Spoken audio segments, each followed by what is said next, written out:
From Amite High School in Amite, Louisiana, Crescent City Sports brings you tonight the Amite High School Warriors hosting the Jonesboro-Hodge Tigers.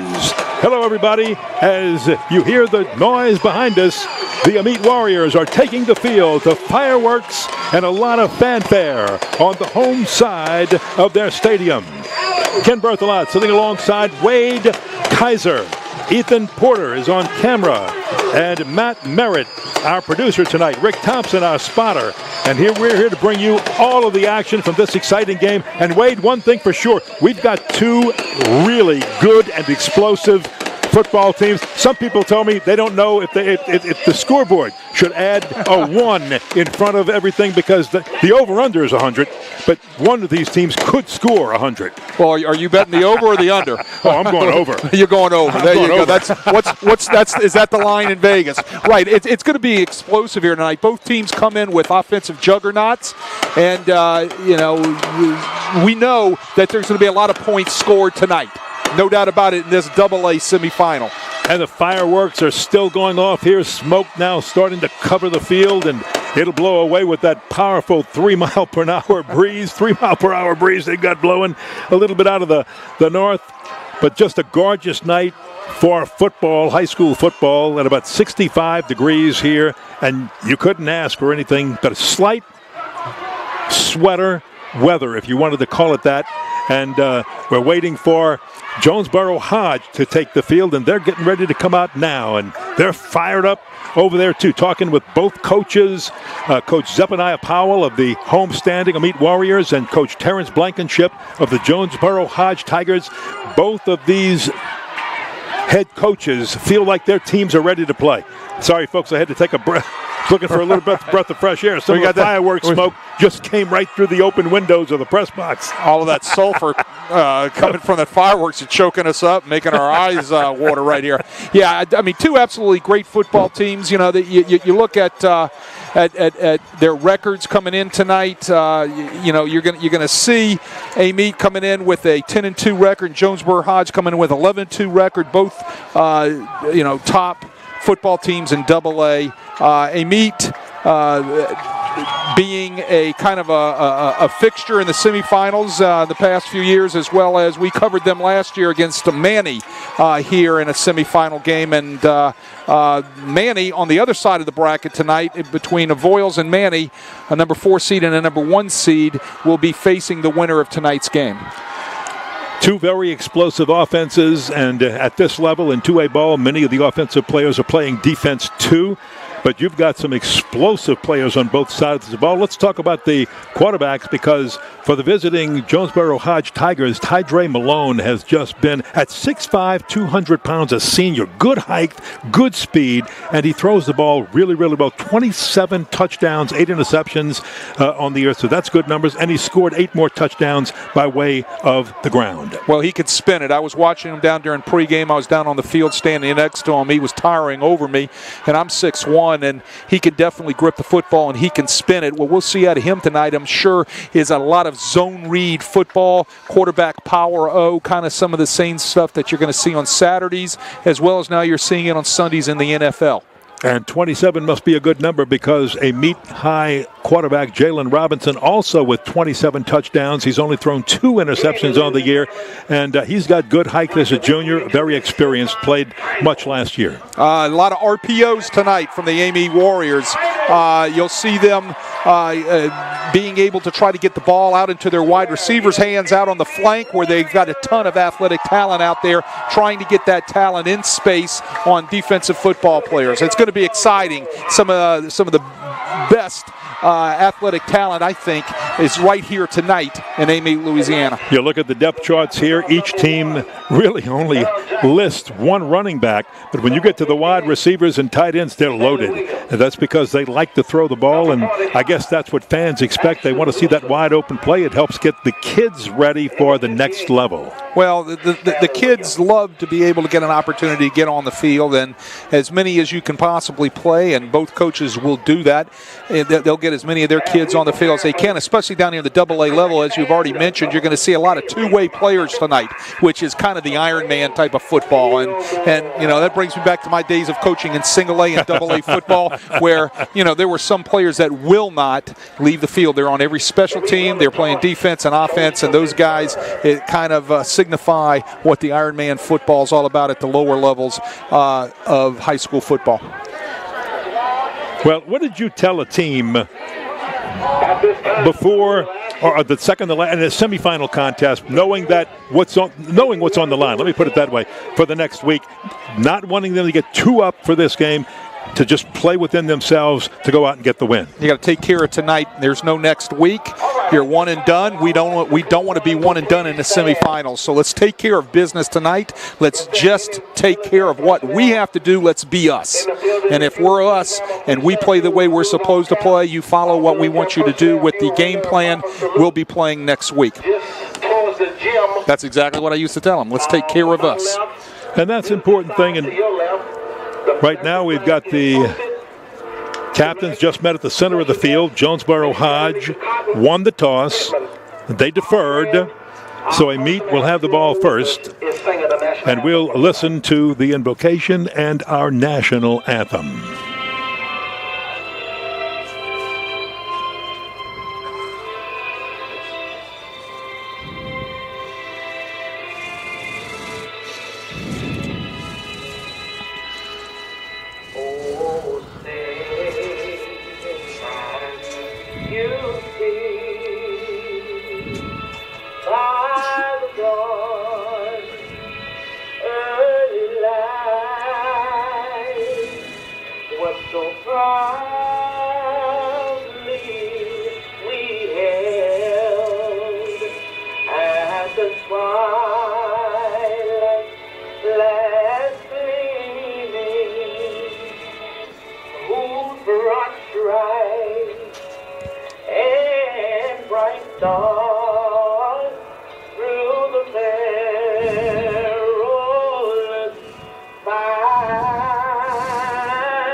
Our national anthem from Amite Stadium here in Amite, Louisiana. About 30 minutes north of Hammond, Louisiana, which is about an hour northeast of New Orleans, northwest of New Orleans. For anybody who might be watching us on the stream and not familiar where Amite is, and I guess if you want to say it, we could say this, probably about 30 minutes south of Kentwood, home of Britney Spears. So that places it on the map where everybody knows exactly where it is. Right? There you go. All right. And she's recently been in the news, right? She is always in the news. There you go.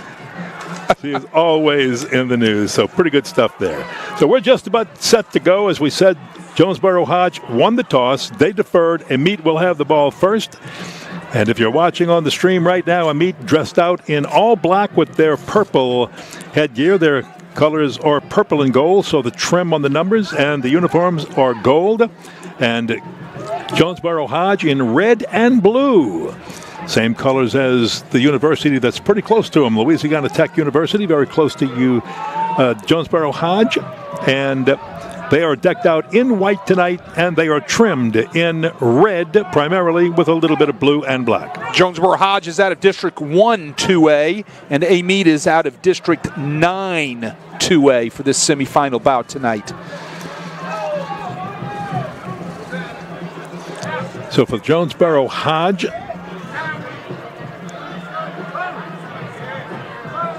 kicking off and teeing it up, it's number 1, Justin Callahan. Deep for the Warriors is number 6, Ashton Terrell. So we're just about set to go. Jonesboro-Hodge kicking off to our left, which is the north. Not much wind to deal with. And it comes down to Terrell. And he's got a pretty good run back. Number 6 on the carry, which is a good one. Amite taking over with great field position right here. Immediately, you're going to see a lot of RPOs out of their offense where they're going to have run-pass options. They're going to put Jalen Robinson in a position where he will have the option to be able to pass the ball, run the ball, or hand the ball off to a running back, depending on the reads and what he's going to get from the Jonesboro-Hodge defense. So they will start at their own 36-yard line. 1st and 10. Amite's Jalen Robinson, as we said. He's the guy with Brennan Harrell, another senior, or the senior. Robinson, the quarterback, is the junior. He'll hand off to Harrell on 1st down. He wants to cut inside and does for about a 3-yard gain up to the 40-yard line. Jonesboro-Hodge starts off in a 4-2-5 defense against a spread offense of Amite. Amite likes to spread the field, be able to get their traditional wide receivers spread out from the formation. 2nd down, 7 at the 40-yard line of the Warriors of Amite. Robinson takes his time, Harrell runs into a pile. He bounces off, nowhere to go, fumbles the football, and quickly Jalen Robinson, the quarterback, falls on it and saves it for Amite. Harrell got banged up right at the line of scrimmage running the inside zone play. Chase Leonard again. And I think it was Chase Leonard that laid a lick on him right there, and that ball popped out. You can take a look at the penetration by the guys in the white jerseys right there. They're up the field. What you want to do against the inside zone, that's how you stop it. A loss of 10 on that play makes it 3rd and long. 3rd and about 17 for Amite. We'll maybe see the strength of the arm of the junior quarterback, Jalen Robinson. He'll roll to his right, pressure coming, and he's got to let go quickly. And it's a diving attempt, but he can't get it, could not hold it. A lot of pressure coming. Justin Callahan was coming on strong, and he was also on coverage. So that's going to force Amite into a punting situation. Justin Callahan had him just locked up right there, running step for step with the receiver, doing a great job in phase with the receiver and making a play on the ball right there as the ball got there. He gets his head around and knocks the ball away at the last second. Well, you've got 2 punters, Liam Adamson and Christian Smith. Looks like Christian Smith is back to punt here rather than Liam Adamson. No rush at all. Return is on. He's got all day to punt it. And it hit a player. Big scramble for it. And it's picked up by Amite. Let's see if Amite has the ball. They may. It hit one of the Jonesboro-Hodge players, and it is an Amite recovery on an inadvertent hit of Lamar Harris. Right, well, you can see right here the ball's kind of end over end, and the guys from Jonesboro-Hodge right there are trying to get back to set up blocks, and it just clips the heel of one of the Jonesboro-Hodge players right there. And I kind of, as a returner, you've got to be yelling, Peter, get away from the ball. And those guys needed to separate and get out of there, and this is the result right here. Amite's Johnny on the ball. They fall on it right there, and now they set up inside Jonesboro-Hodge territory. 1st and 10 at the 34-yard line. They'll keep it on the ground this time for a gain of 4 down to the 30. Amite, I think, running the football a little more early in this game than I expected him to. What did you What did you think on this one? Well, they're trying to establish the run game, which will open up all the RPOs. They love to run the inside zone in between that big offensive line down there. That's a big offensive line dressed out in purple, right? So they're trying to establish that run and establish the dominance on the line of scrimmage. Zamir Ard just checks into the game, and he's inside the 30, down to the 27-yard line. Stopped there by Jamarie Lewis. Jamarie Lewis comes from his defensive or outside linebacker position right down the line of scrimmage, squeezes everything down as he's supposed to do when he gets a down block right there, and he bangs up the running back real nicely for a short gain. So that'll bring up 3rd down and 4 for Amite because of the fumble recovery on the punt. This drive stays alive. And at the 27, they go back to Harrell and nowhere to go. Harrell once again runs into a brick wall, and that brick wall is led by Peyton Smith. Well, Peyton Smith just slips right through there. Jonesboro-Hodge walks up in a double A-gap blitz. They take both inside linebackers, walk them right up to the line of scrimmage inside the 2 A-gaps. That's the gaps on the right and left-hand side of the center. They get penetration. All of a sudden, there's a wall of white in the backfield on that inside zone. There was no place for Harrell to go. Well, that's 3 more and another opportunity to have to punt, or would they run the fake punt here? I mean, you're deep inside of Jonesboro-Hodge territory. You're at the 28. It's up high, and a quick pooch punt by Christian Smith, and it'll bounce around, take a little bit of an Amite roll inside the 15-yard line and be blown dead at the 13-yard line, and that's where Jonesboro-Hodge will have it at their own 13-yard line after forcing Amite to have to punt twice for the Tigers of Jonesboro-Hodge to get that football. Well, that time Jonesboro-Hodge does a nice job getting away from the football on the pooch punt, right? So it wasn't being caught. They all peter. You saw nothing but white jerseys turn and sprint for their boundary, right? Get out of the way because we all know what happened on the last punt. And here we go. Jonesboro-Hodge takes over for their first offensive possession here in the first quarter. Tydre Malone, the quarterback, with one protector. On first down, he'll hand off to Thompson. Thompson with a long run around the end, turns the corner, has some running room, and is close to a first down, but stopped and pushed back. Brantrell Thompson with a nice run, stopped by Lamar Harris, the junior. Brantrell Thompson takes that ball and bounces it outside around the outside edge for the Tigers, and there's finds running room out there, and it's going to set up a nice second down and about 3 yards to go. And that's when this playbook, Kenny, opens up for those offensive coordinators. They love these downs. These second and shorts. They're drooling. Yeah, they really are. Right. And when you've got a quarterback who can do it with both, again, his legs and his arm, 27 touchdowns through the air, 8 touchdowns on the ground for Tydre Malone. He's powerful. Bouncing off the pile is Thompson. He'll go to the right side. He's got the first down and a little bit more as he approaches, but doesn't reach the 30-yard line. They'll bring him down at about the 28. Well, they're trying to run that inside zone also. And there's nothing going. Those guys in purple, some big guys inside, and their 4-2-5 are stacking everything up inside, and Thompson bounces it out again off of their right edge. You can see he's stacked up. He bounces out there, finds running room. There was no force out there by the corner to be able to kind of put that to bay, and he picks up the first down. 1st and 10 for Jonesboro-Hodge at their own 27-yard line. Their first possession with the football in this game. Malone wants to throw. He'll scramble over to the right side. He's got some time. He's got a man. It's a low pass. It's a attempted diving catch. Incomplete. Amite jumped Jonesboro-Hodge and man that time. So they're all in a trail position with no free safety or any type of safety help across the top. That ball was just a little low. Had it been on target, he would have caught that thing on stride, and we would have probably had our first score right there because he had his defender beat by about 3 steps. Just wasn't a very good throw. That brings up second down. 10 at the 27. That wide outs to each side. Malone with a quick toss. Here comes Thompson, left side. He's at the 30-yard line. That's a pickup of just a few. A pickup of about 2. Kavondre Burton on the tackle, the senior linebacker. Jonesboro-Hodge gives you a little bunch formation to their left right there as they spread doubles up to the top, and they run the toss into the bunch. And Amite does a nice job setting the edge, getting the inside-out pressure from their linebackers to make that tackle. You know, bunch formations, when they're tight, give defensive problems. You got to know how to line up to it.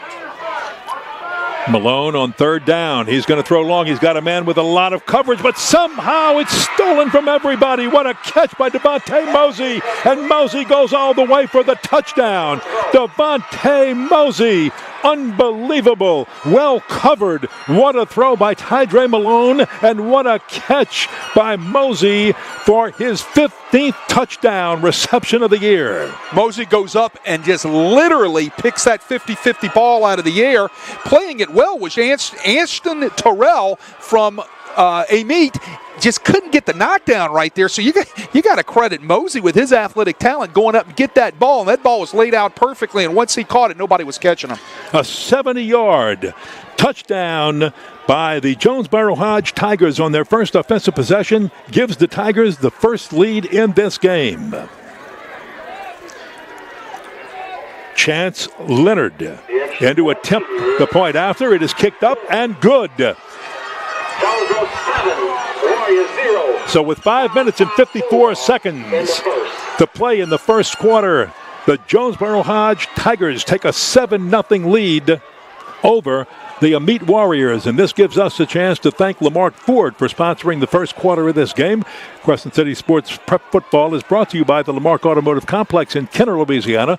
Lamarck's Pre-Owned has a huge selection of pre-owned vehicles, all makes and models. They even have great deals for under $12,000. Yeah, wow, how about that? Good deal there. Must be a reason, as Ronnie Lamarck says. And if you're local and you get any New Orleans television, you've seen Ronnie go, must be a reason. When's the last time you've heard a car under $12,000? I got to go get one of those. I wish they were around when my kids were young. That's the Araby Magic. The Araby Magic. There you go. Araby, Louisiana Magic, the Lamarck family from there. And how about Jonesboro-Hodge and those Tigers? What a play to Mosey. My goodness, Devontae Mosey, you're just going to watch him, folks, just watch him. He's number 3 for the Tigers in white, and he will be all over the field tonight on offense and defense. Well, it started with great protection up front for the Tigers, and that allowed Malone to stand in there and just lay that ball out for Mosey to be able to go up and get it. And you saw a really athletic play taking place. And it wasn't that Amite didn't have it covered. Mosey goes up and gets it. They'll squib this one. Wisely so. They've got some pretty dangerous returners on this Amite squad.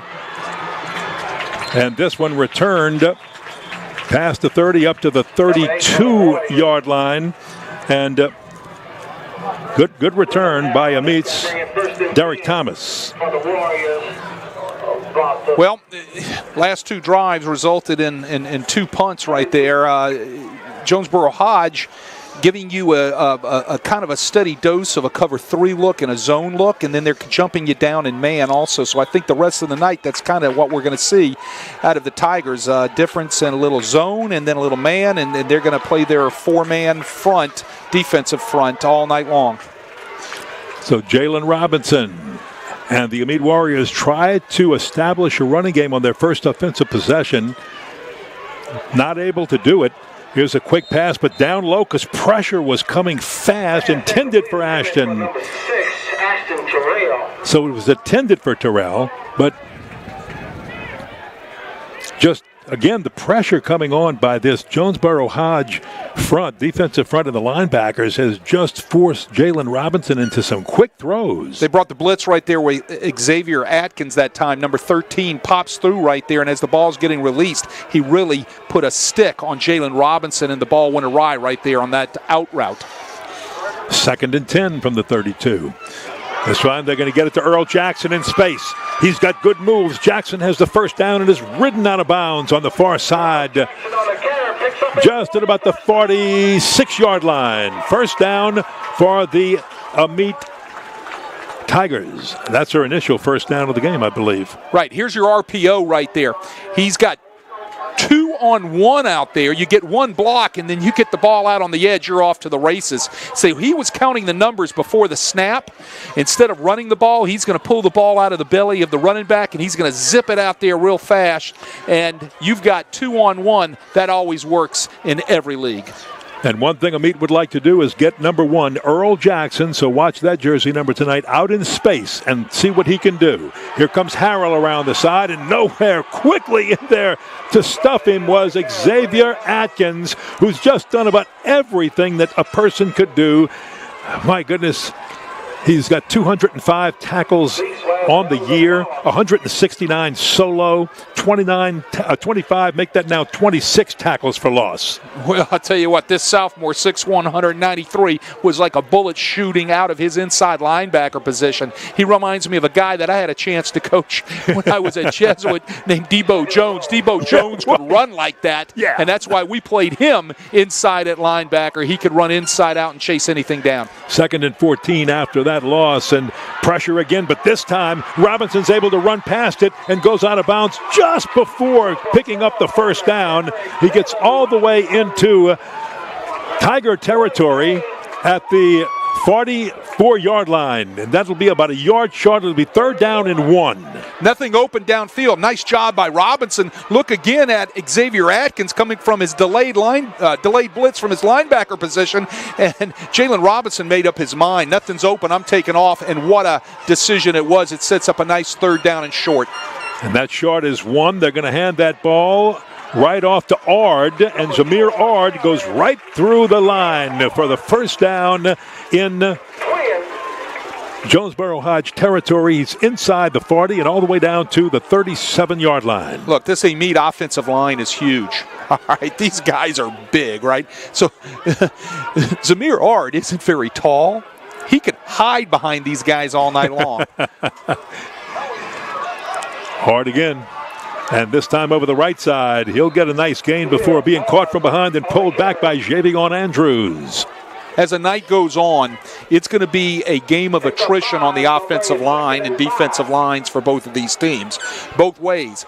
Amite's offensive line versus that Jonesboro-Hodge defensive line, and then vice versa, that Hodge offensive line versus that Amite defensive line. Well, over to the right side. This time Earl Jackson on the run, and we've got flags thrown. So let's see what these penalty flags will be all about. I think it's going to be face mask, probably a 5-yard, it might be personal foul.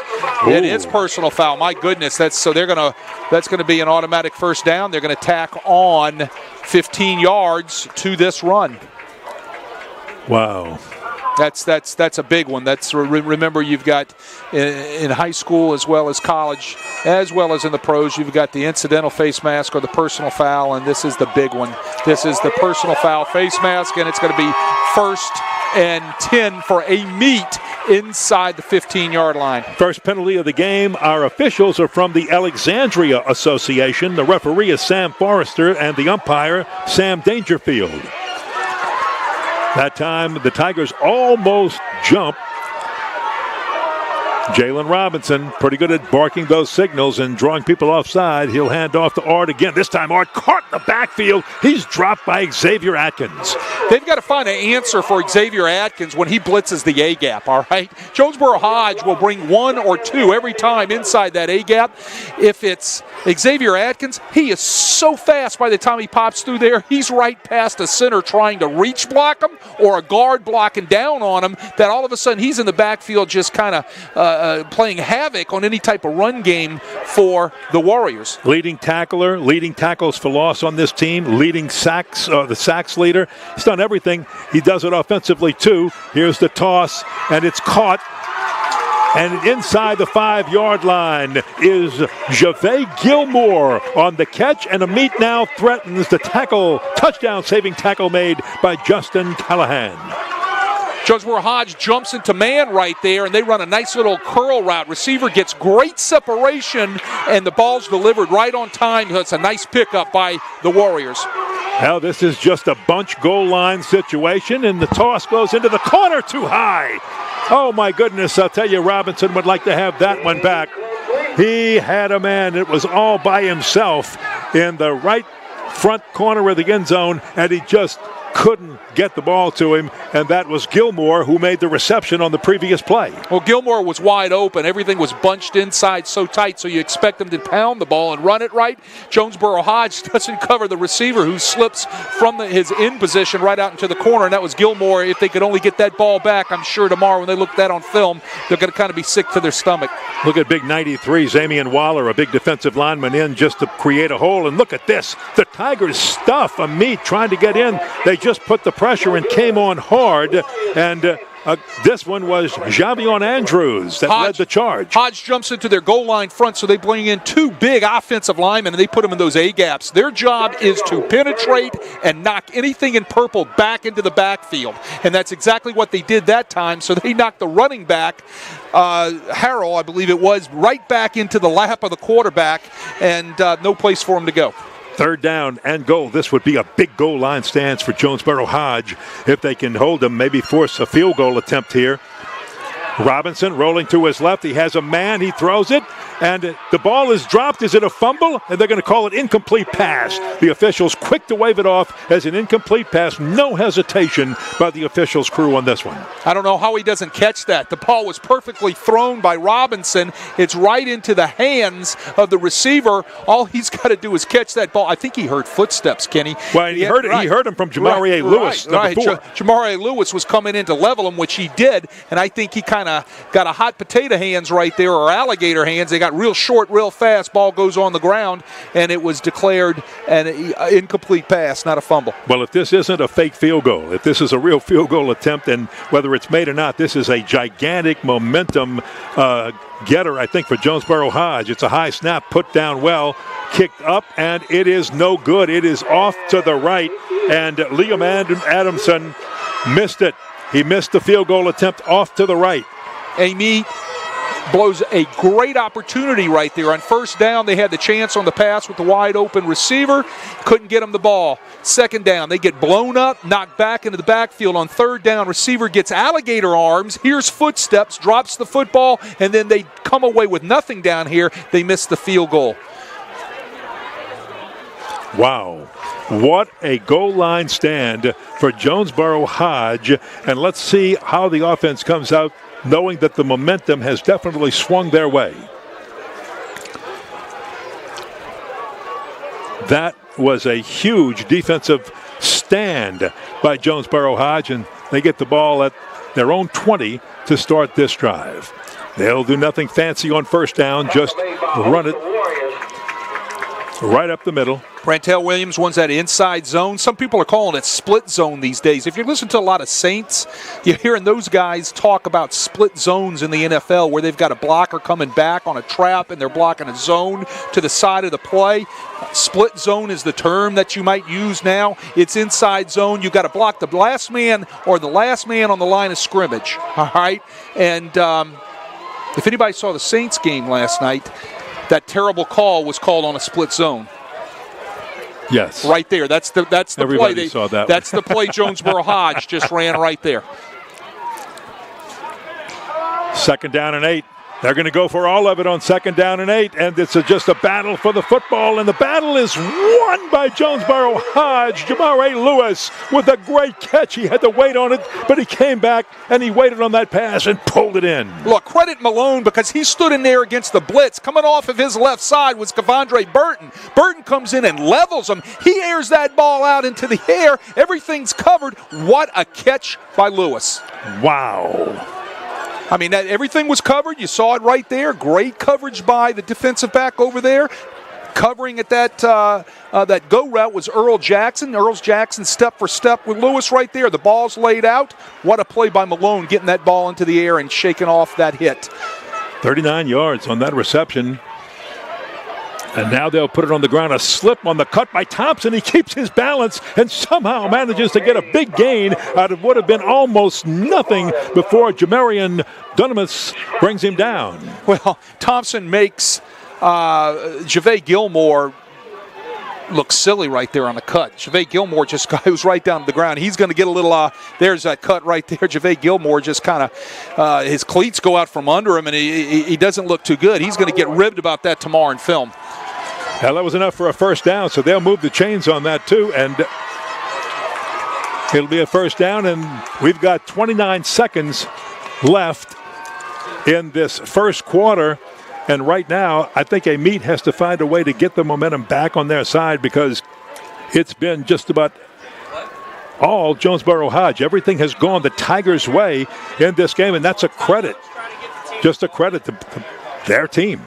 Well, Jonesboro-Hodge has done a nice job so far taking it to Amite, and kind of what took place there as we see Amite take their first time out, I believe, if I'm not mistaken, of this first quarter. Jonesboro-Hodge has taken advantage of all of the mistakes that Amite has made so far. And that's what good football teams do in semifinals. You take advantage of your opponent's mistakes, and you try to play perfect football and win the turnover game as part of playing perfect football. And that last catch on that big reception was just an alert play by Lewis, because he saw the ball, realized that he had the weight on it, and was able to pull up and stop faster than the defensive back covering him was able to do. So 1st and 10 from the 32. And that time trying to run to the right side is Thompson, and he's caught and going nowhere because Ashton Wilson made the stop. Amite jumps into their 3-4 front right there and kind of giving a different look in their secondary, giving a too high coverage right there. That didn't stop Ashton Wilson coming from his linebacker position, coming right through there, making very, very nice play on that inside zone. Now the clock's going to run out. That's the end of one. After one quarter of play, we've had some explosive plays, some big plays. And the Jonesboro-Hodge Tigers driving lead the Amite High Warriors by the score of 7-0. Wade, your comments so far on everything you saw in the first quarter. And again, thanks to Lamarck Ford for sponsoring the first quarter of tonight's game. We've got a lot of electricity going on. Both teams bringing it tonight. Amite has just, in the first quarter has made a couple of mistakes that has allowed Jonesboro-Hodge to capitalize on things. So, they're going to have to clean some of that stuff up, and Jonesboro-Hodge obviously wants to continue on their path of capitalizing off of their opponent's mistakes and making the big play, and so far Jonesboro-Hodge in this first quarter has created the big play. Should be interesting in the second quarter to see some adjustments that are going to be made. Already I've seen Amite make one adjustment against Jonesboro-Hodge. They've gone to more of a 3-4 look to be able to stop the passing game of Jonesboro-Hodge. So watch Jonesboro-Hodge, because that means there's 5 in the box. Look for Jonesboro-Hodge to run the ball a little bit more, as they're going to have more numbers in the box against their inside zone game. Well, we're just about set to go with second quarter action.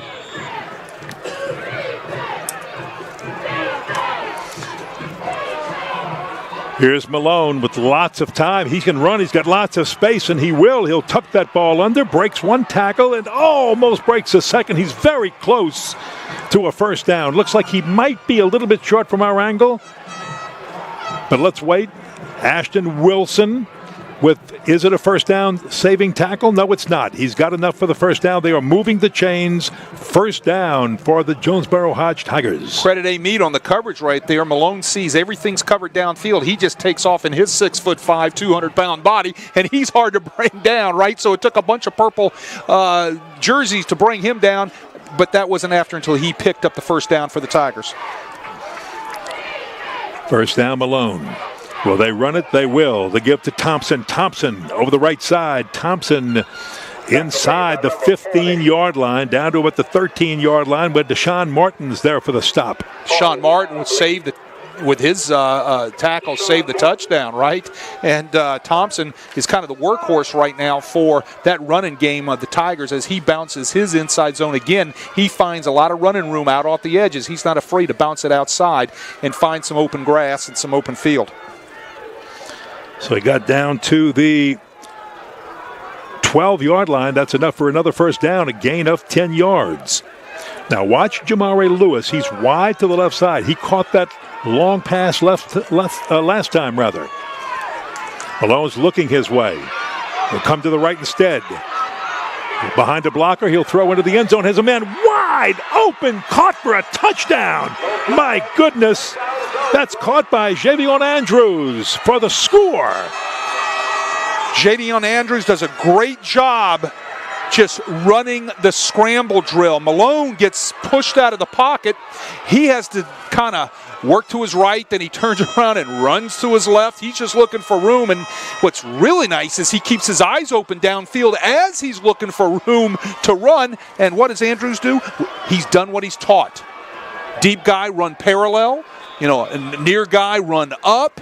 It's called a scramble drill. That's practiced by good football teams every week in case your quarterback gets in trouble, find an open area, and he found an open area for the second score of the Tigers. Well, it was a fake. It looked like maybe just a snap that was off the mark a little bit, and Callahan tried to run it to the other side, but he doesn't make it, and he's tackled by Burton, Kevondre Burton. Looked like, Kenny, that the ball was a wide snap to Callaway. Callaway couldn't get it onto the tee, so he just picks it up and takes off for the pylon, and he gets knocked out just before the pylon right there. You got to get those snaps down. You're in a semifinal game. You got to be able to get the ball on the tee. You got to be able to execute the exchange, center holder exchange, because you never know. That 1 point can come back to haunt you. Well, a 12-yard TD catch by Javion Andrews gives the Jonesboro-Hodge Tigers a 13-0 lead after the missed extra point because the snap was just a little bit off. And as Wade just explained, the snap has to be perfect. And when you get into the semifinals or whichever of these teams advances to the finals, to the Superdome next week, guess what? The special teams has to be perfect. Well, we got a score from that Manny Avoyles game right now in the second quarter. Avoyles is up 16-12. Wow, Manny, the defending state champion in 2A. We'll keep you up on and everything abreast on that all night long. But if you want to, go to Crescent City Sports. They have all of your scores going on in all games around the state right now. Well, Amite was expecting sort of a pooch short kick, but they got the long one. But it's Ashton Terrell back deep, I believe, to pick it up. And take that back. It's Harris. Was on the return. Running out of people. Eventually, I'll get the right one. just keep going down the list. You'll get the guy. All right. See, we get this with this neat roster play sheet here, and when you get the right guy, it lights up immediately. There you go. Absolutely. All right. Amite's got to do something offensively here. This is it. Yeah, they've got to make a statement right here on this drive. So it is time at the Amite 27-yard line to crank it up here in the early moments of the second quarter. They're quickly behind, have fallen behind in this game by 2 touchdowns. They're going to try to run a big hole up the middle this time, and a good push forward that time by the Amite Warriors before Xavier Atkins makes the stop for Jonesboro-Hodge, and a good run by Brennan Harrell. Kenny, they're putting their 3-by-1 set right there into the short side of the field. Look down here on the wide side of the field at the matchup with the Amite wide receiver and the Hodge defensive back. There's a lot of room down here. Look for him taking a shot. Now they'll go the other way on a little screen. They find Earl Jackson trying to get him in space, and he's got enough for the first down, and he's going to push through a little bit more. It looked like he was down. Somehow he didn't go down, and he just fights for a few more yards up to the 44-yard line, a gain of 13. Hard to bring down. Not very good tackling over there on the boundary for Jonesboro-Hodge. Justin Callahan finally made the stop. Boy, I tell you what, down here at the bottom, I'm looking at this matchup with the wide receiver Lamar Harris on the defensive back, number 24, Zion Gray. Harris has got that matchup by about a foot. Look for them taking that shot. That's at the bottom of your screen, folks, so watch for that one. That's the way he's looking, but instead he'll go to Earl Jackson in space again. Jackson breaks one tackle and then is thrown out of bounds near the 40-yard line of Jonesboro-Hodge by Jamarie Lewis.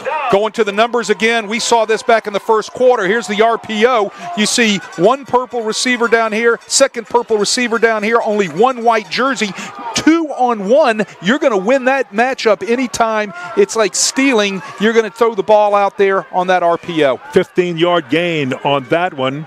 And now with a man in motion right out of the pistol on that jet move to the right side, it's Ashton Terrell, and he's got another first down for the Amite Warriors, playing with a sense of urgency on this drive. That's what you spoke about as this drive began for Amite. Ashton Terrell runs the jet sweep right there. He gets out on the boundary. They don't have to block the last man on the line of scrimmage, because what happens is by the time he gets the ball on the edge, that guy can't catch up to him, and he has got some jets. After that 11-yard gain, 1st and 10.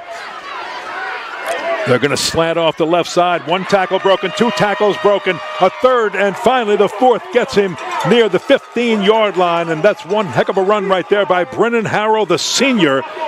And Devontae Mosey made a touchdown-saving tackle. Like the outside stretch game right there by Harrell. He takes the ball and he just keeps bounces it, makes one guy miss right there, makes another guy miss right there. You know, I tell you what, he's got some moves.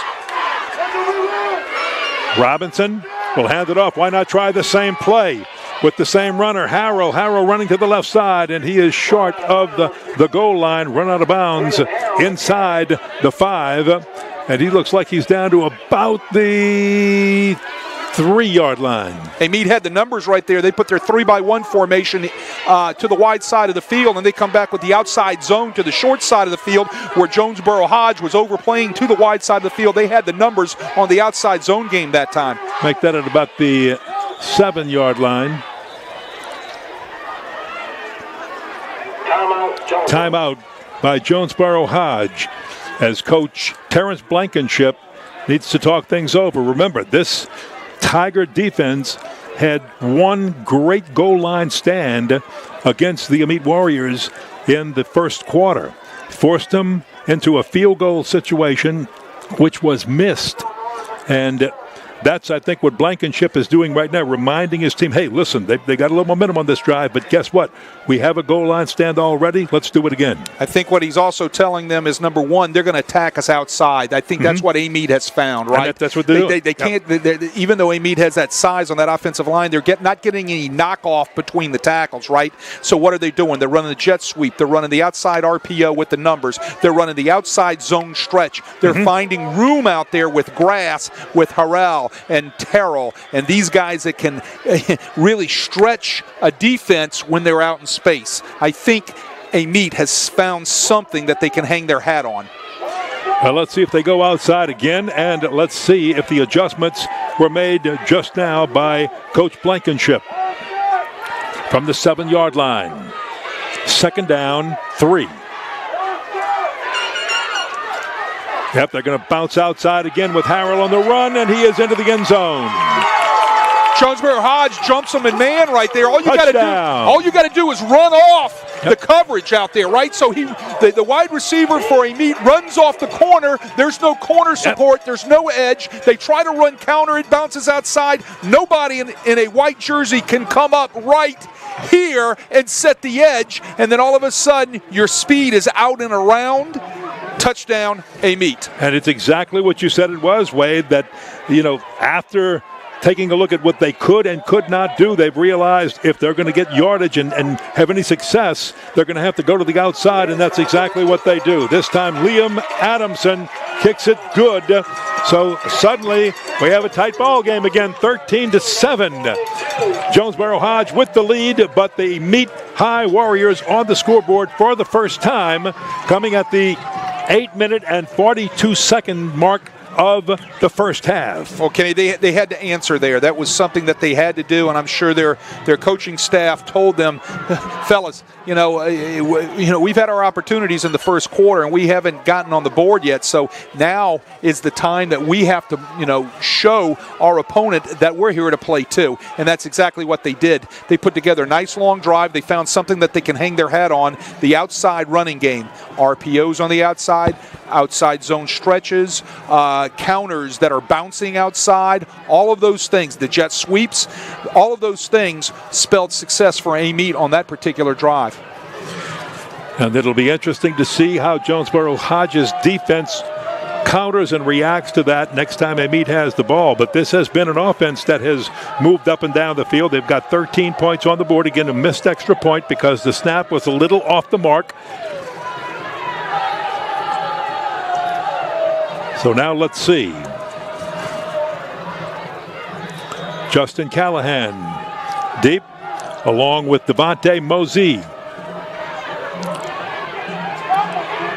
This one coming to Thompson.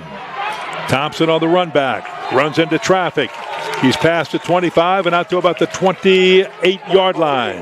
Look for Jonesboro-Hodge to stay with what they've been doing offensively. A steady dose of Trade Malone throwing the football and a steady dose of Brantel Thompson running the football. Also finding running room, bouncing a lot of the inside zone plays outside onto Amite's edge. So now we see Tydre Malone come back into the game for Jonesboro-Hodge to find senior quarterback. Coaches, assistant college coaches, if you're looking at this game or you're going to watch it on replay, there's a lot to see, and we've got a false start. That motion here. Looked like the motion the illegal procedure came from the left side of the Jonesboro-Hodge's offensive line. Amite right there jumping back in their 4-2 front. All right. They lining up with the inside blitzes out of their two inside linebackers to try to get penetration in those A-gaps to be able to see if they can possibly get some penetration to shut down Brantel Thompson. See if they come back with it. So they move it back to the 23-yard line. 1st and 15 for Jonesboro-Hodge. Thompson will bounce to the outside. He's in trouble, smothered, and won't get anything on that. Back to the line of scrimmage and no more. Great job by Amite that time, shutting down the outside sweep, getting from their inside linebacker positions to that particular spot on the field to be able to apply the inside-out pressure to make the stop. The edge was set really nicely by the Amite secondary, and that allows for the inside-out pursuit angles for your defense to come out there and make a tackle. Great job by that Amite defense. Do you get the feeling after the last Amite drive that the momentum has swung in favor of the Warriors on 2nd down and 15? The toss, it's high and off the fingertips of the intended receiver, Justin Callahan, and that was dangerously up in the air for just a little bit with some black jerseys around it. It looked like something I saw last night. Ball just off the tip of the hands of the receiver. They're trying to flood the zone to the wide side of the field. Somebody short, somebody middle, somebody deep right there, and they choose to throw the ball to Justin Callahan, and it's just a little high off his tipped fingers, and you're lucky somebody wasn't there to pick that thing off and take it in. Talking about the momentum, Kenny, absolutely. This is going to be a game of swings, and most semifinal games are. 3rd down long, 3rd down and 15. Watch the bottom of your screen. That's where he's coming. He's rolling to the right. He's in trouble, and he's sacked. Way back there at about the 13-yard line. Well, that was a pump and go. That was a double move. They were going to throw the ball and pump the ball to the short receiver right there on the screen that they kind of had set up earlier in the football game, and he was trying to go deep to his receiver that was streaking down the sideline, but he didn't have the chance. Jeremy Robinson came up from his defensive end position right there to apply the pressure and to sack Trade Malone. I believe this is the first punt of the game for Jonesboro-Hodge tonight. I believe it is. That was a 9-yard sack, and Devontae Mosey, who does just about everything, is also the punter. Stands by his own goal line. Gets off a end-over-end wobbly punt that's pulled in by Jackson. Earl Jackson, he's got moves. Look out. Here he comes back the other way. Earl Jackson breaking tackles. Jackson near the 5-yard line on a great return of nearly 35 yards. We're going to have some dead ball penalties also added into there. They got a little tussling going on after the play is over, and I'm thinking it was pulling a opponent off of your teammate. So look for this personal foul to be backing Amite up. But yes, a great return right there down inside the 5-yard line. A line drive punt. Good catch. Spells great return. Well, how quickly... There you go, personal foul. There it was. What had happened was one of the Amite players pulled a Jonesboro-Hodge player off of your returner. Here's your punt, line drive, right into his hands. Nice splitting right there of the Gunners. And there we go, he's down the boundary. Great move right there. And then you're going to see the tackle, and right at the end, you will see the personal foul. One of the Amite players goes over and pulls one of the Jonesboro-Hodge players off of their returner, Jackson. Well, that moves the ball from back near the 5-yard line out to the 21-yard line.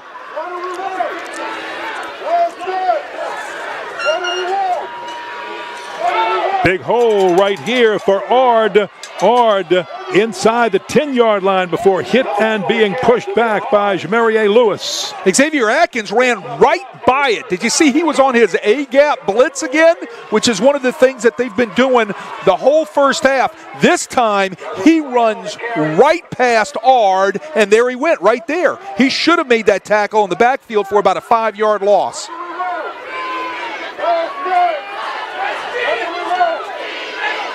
That was an 11-yard gain. Big hole this time, and Jalen Robinson will keep it. He goes into the end zone. Touchdown. We are tied at 13 with the point after coming up for the Amite Warriors. Look, Amite can score points fast, right? A punt return here, a nice play there.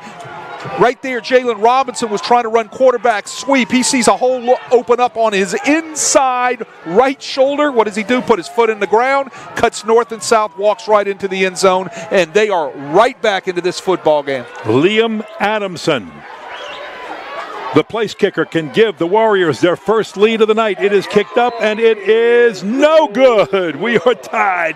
So both teams have missed their second extra point, and with 6 minutes and 17 seconds to play in the first half, we are tied at 13. Kickers.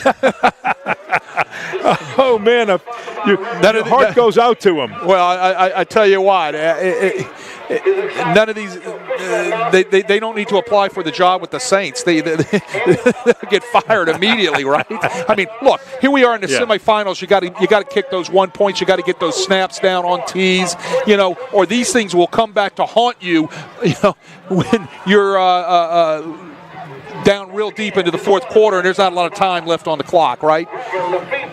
Kickers, they've got to keep their mind together because, hey, they might be needed later in the game for a 1-point kick that might put them in the dome. And keeping your head in the game is important, and that role often goes to the coaches, and it goes unnoticed by the fans on how important that role is by the coaches in helping a kicker. My problem was I was always yelling at them because they went off the other end of the field, and I'd be chasing them down and screaming at them. I didn't have a whole heck of a lot of patience for kickers, right? kind of like somebody I know with the Saints. Adamson sends this one deep into the left, and it'll go out of bounds.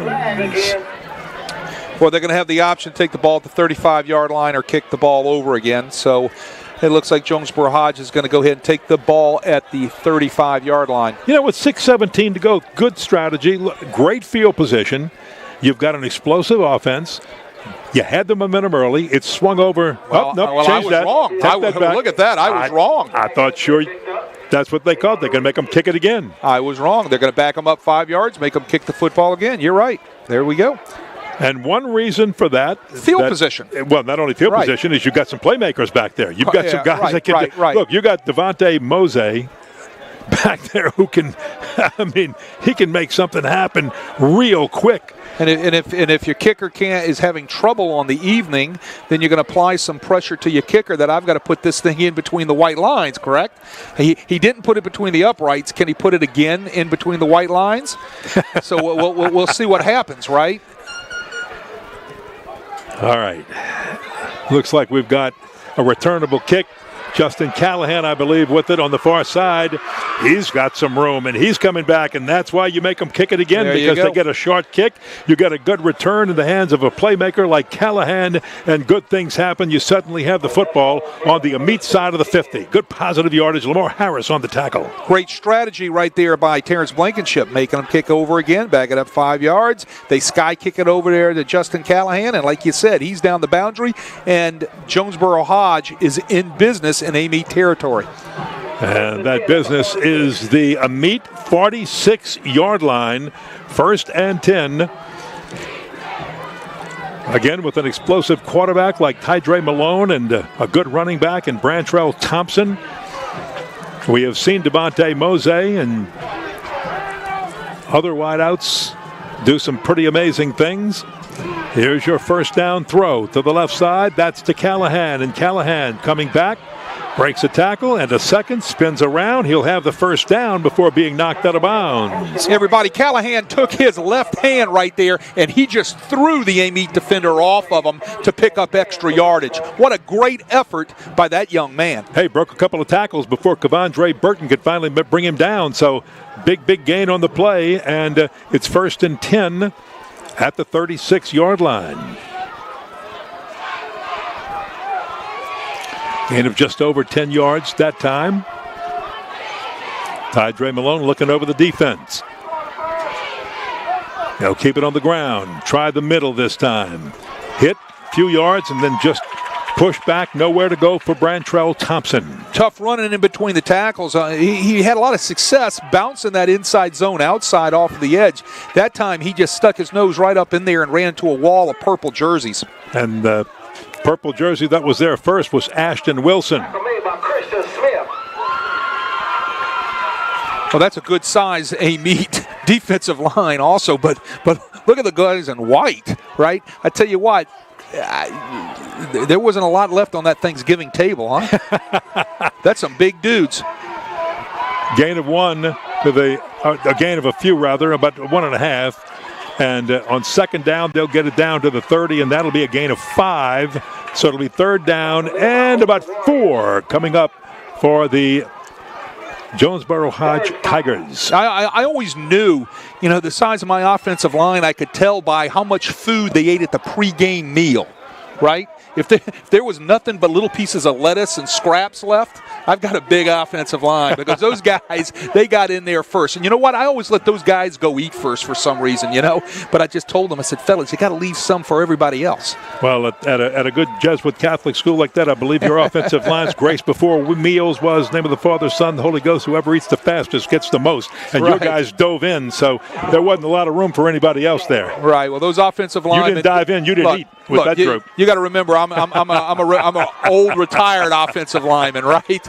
And those guys, special place in my heart, and I always wanted to make sure that they were fed well, and I'm sure looking at these two offensive lines tonight, Coach Powell and Coach Blankenship, those guys are fed very well. Those two offensive lines. Timeout for Jonesboro-Hodge, and you got a score update on the opponent? Well, let's take a look right here. Let me pull it up on my handy-dandy phone here. All right. And our second quarter score of Voiles 22, Manny 20. I think that is the updated score. All right. And again, all scores and a great scoreboard at CrescentCitySports.com, the leader in, I'd say just Louisiana, but I think it's the nation in Friday Night Lights scoreboard shows. The original by Ken Trahan. He's doing a game on radio tonight from the New Orleans area. Well, it's the best scoreboard in this state, no doubt about it. And if you want scores updated real fast, just get on the website, folks, and you'll get to see every score going on tonight around the state of Louisiana. 3rd down 5. The handoff to Thompson. He's running wide. He's got the first down and a little bit more. He had to turn the corner, and what a burst of speed as he turned the corner, Wade. Well, That's where it is. It's out there, okay? And it has been all first half. All first half, it's been outside against Amite, either running the sweep or bouncing the inside zone outside or running outside stretch games, something of that nature against this nice-sized Amite defensive line. It's not up in between the tackles, and that time they go outside and they pick up the first down with a burst of speed, like you said. Yeah, he needed 5. He got 9, so it's 1st and 10. At the 25-yard line of Amite. Slow, just methodical drive. Thompson, nowhere. He's hit and driven back by 3 black jerseys. Wow, and that was led by Christian Smith and others. Well, I'll tell you what, I think I just said it. It's not between the tackles. They run counter right there with Thompson. He goes in there and pow! He gets hit by those big purple jerseys right there. Just no place to go in between the tackles. Jonesboro-Hodge has got to think on the edge. They got to think outside.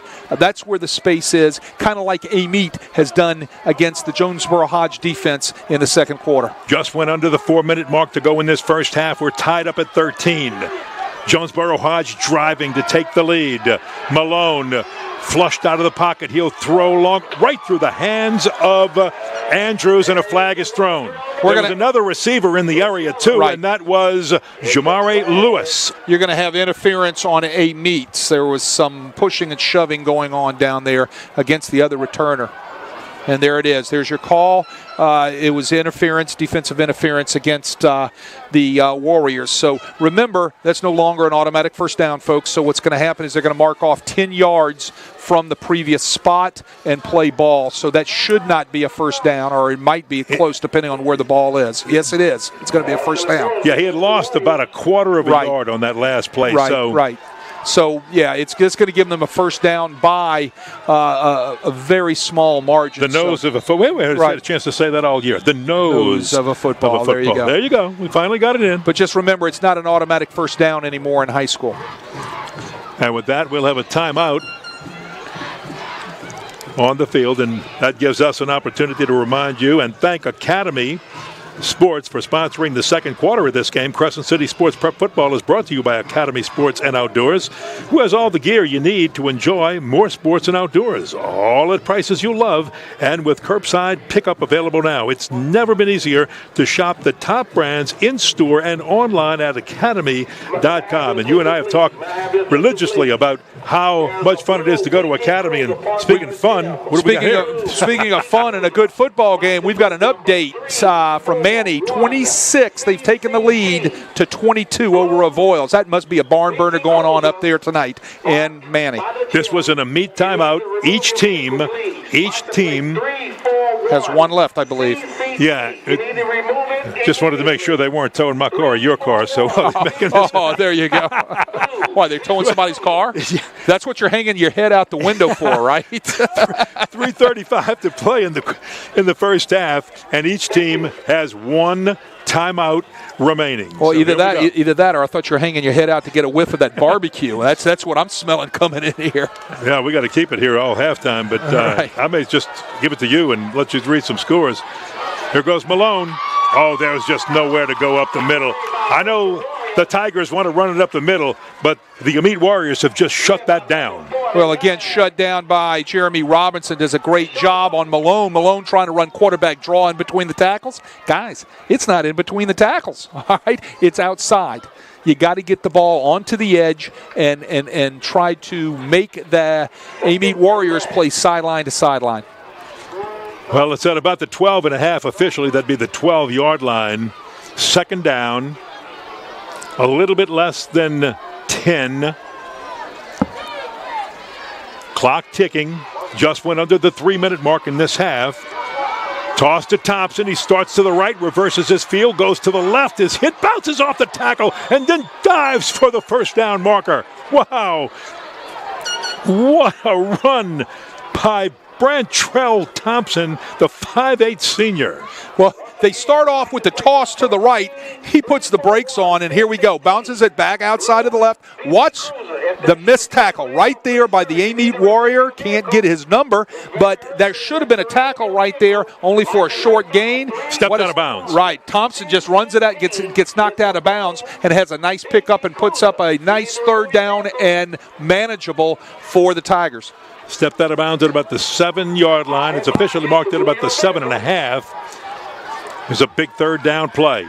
Malone flushed out. He's being chased. He'll throw it into the end zone. Here's a jump ball. Incomplete. Incomplete in the back right corner of the end zone.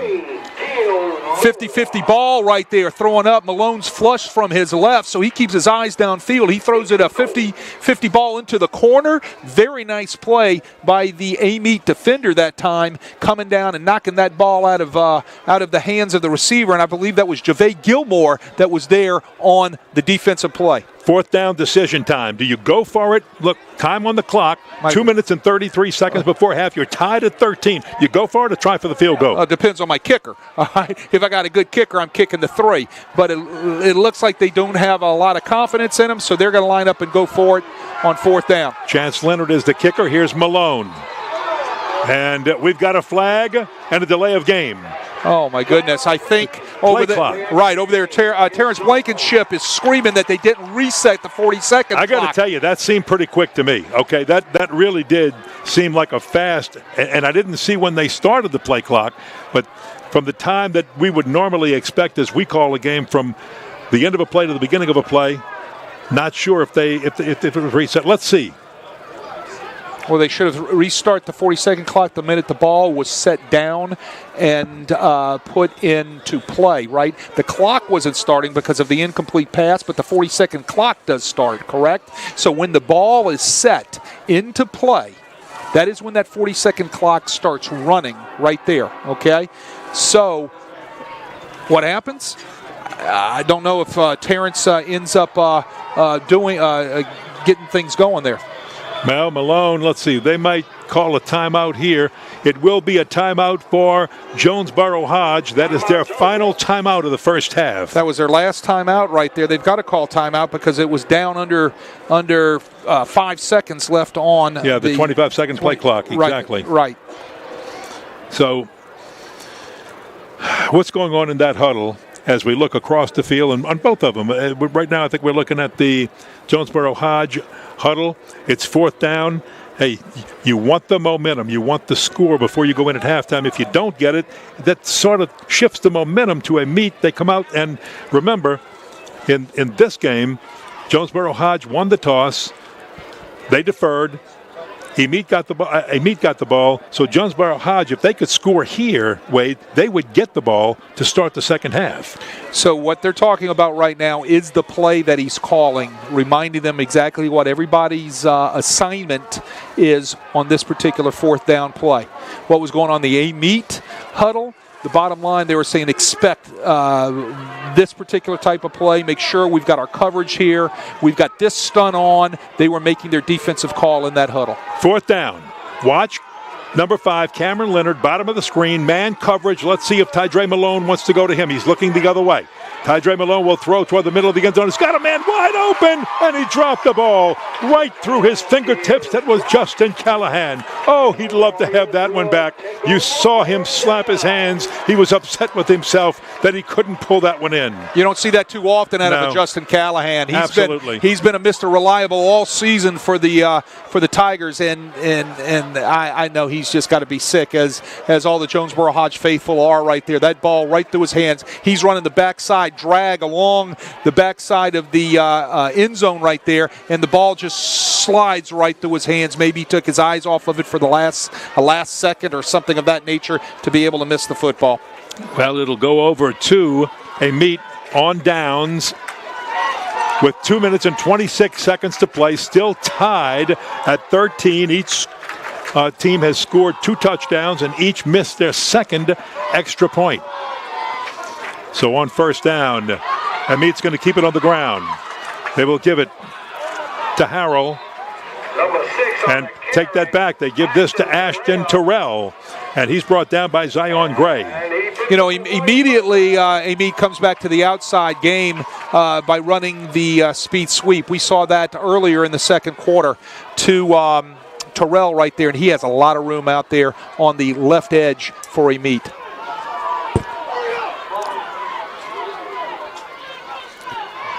Jalen Robinson has a man open and throws complete, but not for very much. That again is Ashton Terrell. Justin Callahan covering. Oh, Callahan, who just dropped the pass in the end zone, comes up and lays out Terrell right there. I think he's trying to get a little of the frustrations out. That's the proper right word, right? Yes. And he comes up and just levels Terrell right there on the out route, and what a great game this is. I love hits like that and action like this. A minute and a half to go in the first half. In trouble.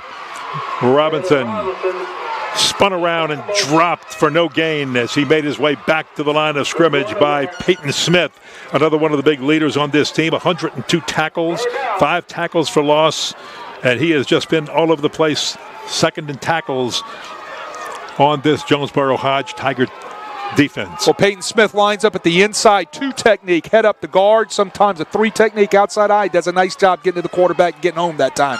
3rd down 9, 3rd and long.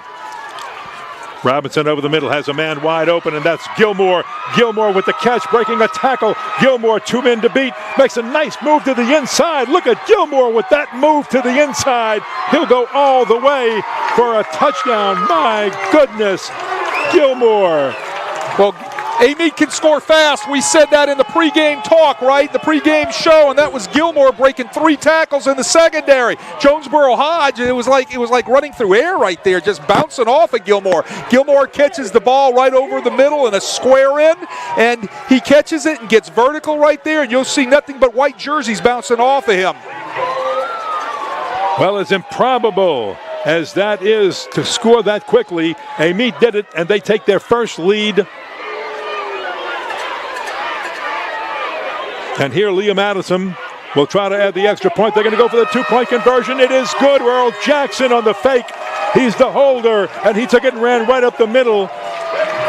And quickly, the Amite Warriors have a 21-13 lead before halftime with 40 seconds to play. My goodness. Well, first clue is that they were going to probably go for 2. If I'm Jonesboro-Hodge, it's like an alert. I've got to be heads up for some sort of fake if they're going to line up in a PAT formation, because basically every card says what? They're going to go for 2, and they're having trouble with their kicking. So what are they going to do? They're going to go for 2. So what does he do? Jackson picks the ball up off the tee and runs straight up the middle. Nobody touches him, right into the end zone, and they score their 2-point conversion, and 21-13, Amite Warriors have taken the lead.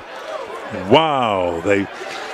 Again, because of the missed extra point, they decided to run the fake, go for 2, and they got it. And quickly it's 21-13, and you might have a score update. Well, still we got 26-22 at halftime. Manny over Avoyles up in Manny.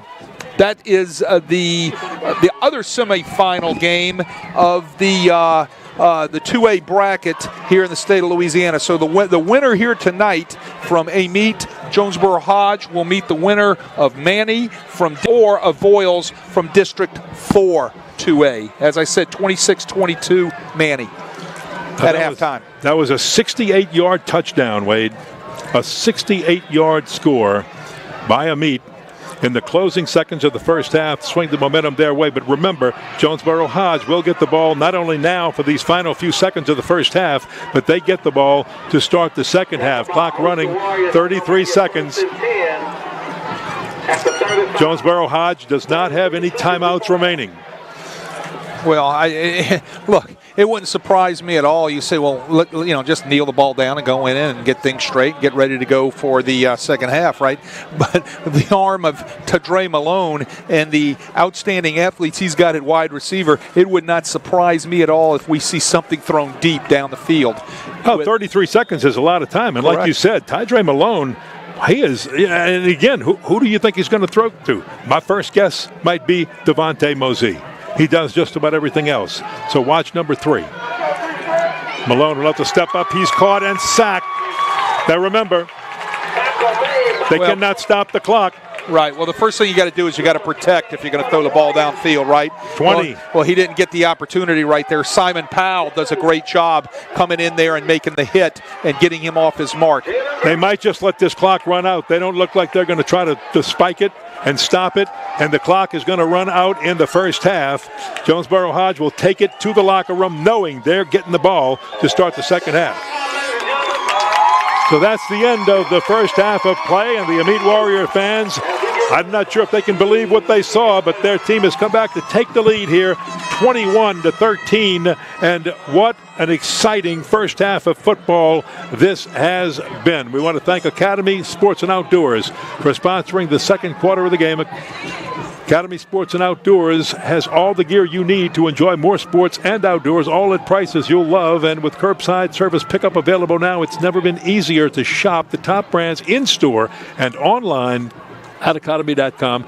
You know, Wade and I often have debated whether it's more fun to be in-store or shop online. They're both fun, but I'll tell you, just feel like I'm an outdoor man when I'm in Academy.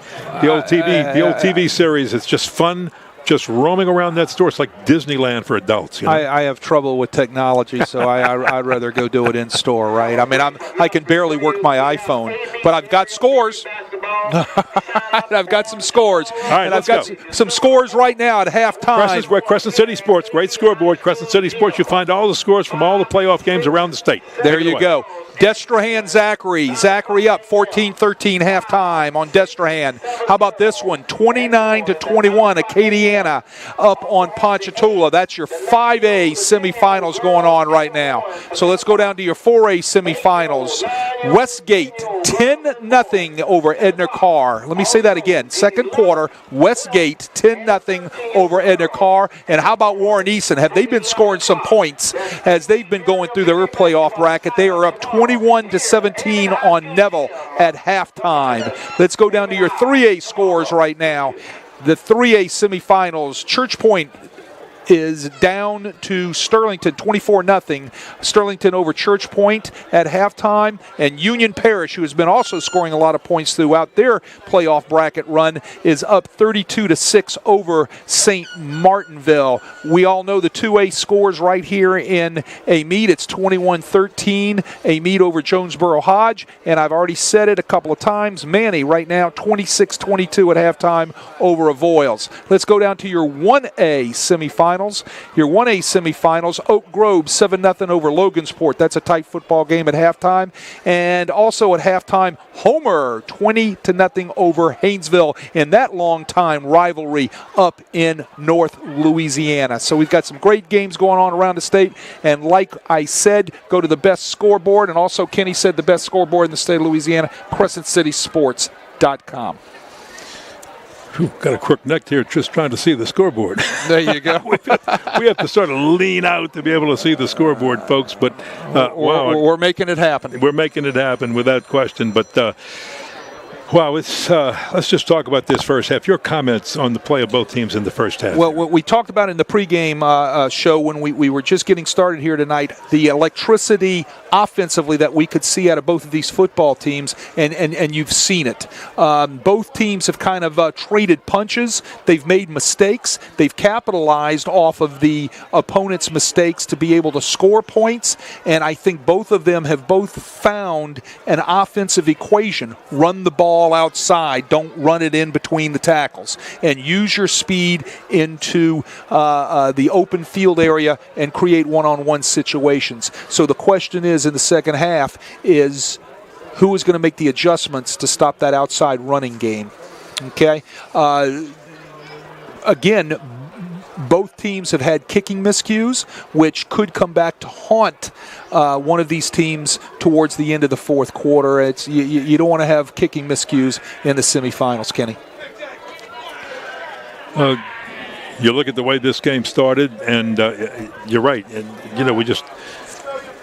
it was a slow-moving start. Amite took the opening kickoff, and they tried to test the middle of that Jonesboro-Hodge defense, and it just didn't go anywhere. They punted, and the ball touched one of the Jonesboro-Hodge players as they were running back to provide some blocking. Amite recovered, But again, the Jonesboro-Hodge defense held, and it was 1-2-3 punt. So that long first drive ended up with 8 plays, 2 punts on it, and it went nowhere. So we get down to Jonesboro-Hodge, and they get the ball first, and boom, all of a sudden it doesn't take them long, just about 5 plays, and they score on a 70-yard touchdown pass to Mosey. And Devontae Mosey, some pretty moves, and quickly it was 7-0 Jonesboro-Hodge in this one. And then Amite got the ball, drove down, missed a field goal that I believe was a 23-yard field goal, and missed a golden opportunity to get their first points on the board. Jonesboro-Hodge came back and quickly turned that into points. They drove down, had some big explosive plays, and he had a little touchdown pass by Jonesboro-Hodge from Tydre Malone to Javion Andrews. And missed extra point on that one, but Jonesboro-Hodge just, I believe, wide on that one, Wade, if I'm not mistaken. Right, it was just wide, right. 13-0 at that point. Jonesboro-Hodge was in total control. Amite realized that they weren't going to run up the middle, so they started doing some other things, throwing the ball a little bit, going on slants to the outside. They got down and moved that ball deep into Amite. Amite moved it deep into Jonesboro-Hodge territory, and then a run by Tydre Malone of 7 yards for a touchdown, put the first Amite points on the board. Extra point was good, 13-7 at that point.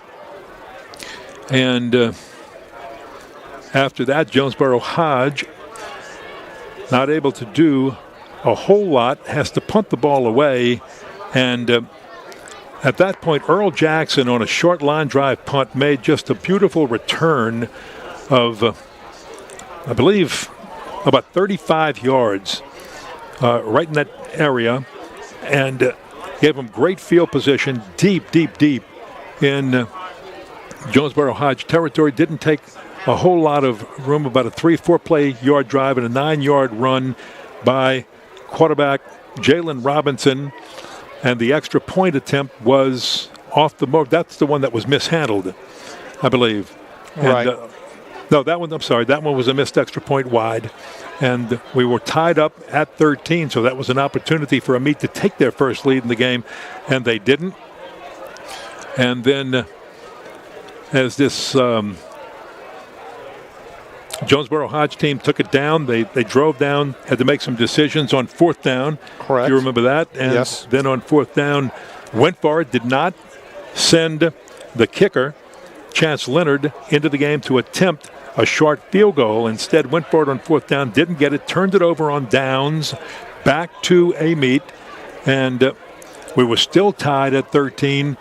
I believe less than 2 minutes to play, right about 1:53 to play in this one. I'm trying to write it down and broadcast, and I'll tell you what, they're going so fast. Well, that's what happens when you got keep speed. Up with it. No kidding. Yeah, speed kills, even up here in the broadcast booth, right? Right. But that long 68-yard play was something to behold on that one. Right.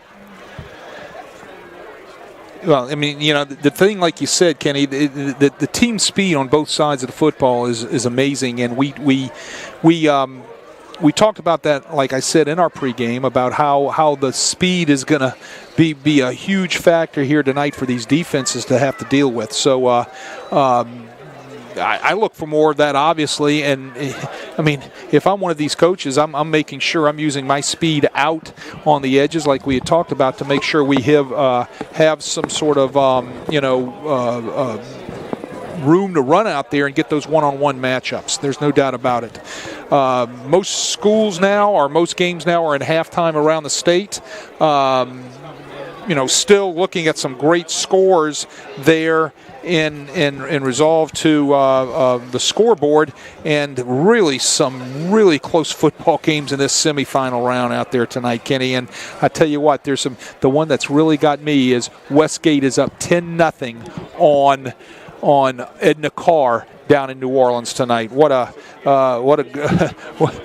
what a game that is down there. So some great scores, and like we've said a few times tonight, make sure you go to CrescentCitySports.com to get all your scores around the state. Also tomorrow, you're going to see 2 finals in the select side tomorrow. You're going to see in the early game tomorrow at Yeoman Stadium, you're going to see St. Charles Catholic taking on Lafayette Christian in the first game of the day, and then the highlight game tomorrow night. Well, they're both highlight games. Okay, let's don't sell them all short. But the Division I state final tomorrow night, the Jesuit Blue Jays taking on Catholic High out of Baton Rouge, and I think Yeoman Stadium is going to be a packed stadium tomorrow for both of these football games. Kenny, it's you're not. I'm going to get a ride down there. All right, I'm not going to take a car because you're not going to be able to find a parking spot. That's how crowded it's going to be at Yeoman Stadium tomorrow. 2 great select school final games. Number 1 ranked and seeded Lafayette Christian coming in. They had beaten Newman last week, scored 49 points on a very, very good Newman football team in their semifinal game, 49-7. And then St. Charles, who has one of the best defenses in that classification, will come in, and they did a great job last week in their semifinal game, beating the number 2 seed Notre Dame Crowley. And that's going to be a great football game in your 2 o'clock game there at Yeoman. And then, of course, like I said, the Jesuit Blue Jays, who, some people call it an upset, but I think if you're in the city of New Orleans and you're a Jesuit Blue Jay fan, it was something that you believed in and you expected to happen. Jesuit beat Brother Martin 28-10 in the semifinal game there. The number 2 seed Jesuit Blue Jays against number 11 seed Brother Martin last week at Tad Gormley Stadium. And then Catholic beating St. Paul's in overtime 29-28. Number 5 seed St. Paul's took Catholic to the brim, all right, Kenny, in their semifinal game last week, and that's going to set up for a great Division I final game, an 11-1 Catholic High against a 10-0 Jesuit Blue Jay football team. And, I want to go back to that last touchdown scored by Amite, and it was scored by Javet Gilmore, and beautiful 68-yard catch and run, and I tell you what, he's a Mississippi State commit, and I know all Mississippi State fans watching this broadcast had to be just ecstatic to see the type of play and the type of moves he had. It looked like they were going to get him twice, and he just put on some nifty moves and just faked everybody out defensively and did a great job, and that led to Amite's first lead in this ball game. So they didn't have the lead until very, very late in the first half, with less than 2 minutes to play in the first half.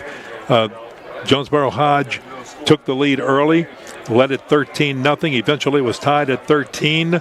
Jonesboro-Hodge had an opportunity to maybe kick a field goal down late. They opted instead to go forward on 4th down deep, and when they did, they turned it over on downs after not converting the first down or getting the score out of it.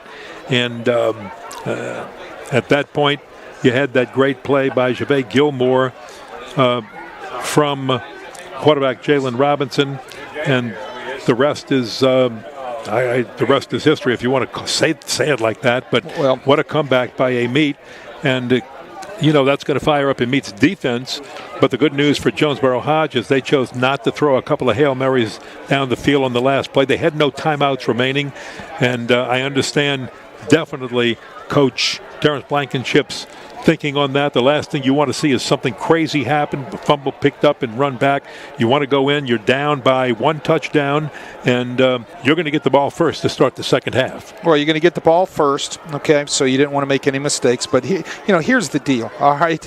Both teams we know can score, right? It's been self-evident all year long. So you look at Amite's schedule all year long, 27 points, 40 points, 40 points, 35 points, 31, 34, 43, 40, 46-35, and then last week against a really good General Trask team, they score 20, but they hold them to 2, right? All right, so we know Amite can score a ton of points. It just took them a second to get going off of the mistakes that they made in the first quarter, but Jonesboro-Hodge has scored points too all year long, and I'm not going to go down each score. They score 51 on Bunkie. They score 42 on Oakdale. They score 46 on Lakeside. Last week, they scored 29 in a close game with Franklin. So these guys, both of these teams can score a ton of points. I'm looking for, in the second half, points to be scored by both teams, all right? And like we said, I think that scoreboard can get lit up. Well, we're just about ready for a second half action. Both teams are back on the field. The officials are down at the center of the field. Good officiating tonight from the Alexandria Association. Our referee is Sam Forrester. Our umpire is Sam Dangerfield and their Alexandria Association crew. So the coaches for Jonesboro-Hodge walking across the field to the far bench. Nice crowd on the other side by Jonesboro-Hodge, who also made the trip down here. Saw a few of them with their phones out and their tablets out watching the stream as they sit there and watch it. Want to hear the replays and all this great analysis from Coach Wade Kaiser, who along with Ken Berthelot is here to bring you all of the action, along with Ethan Porter, our photographer, up on top of the press box, I believe. And we have Matt Merritt, who is our producer.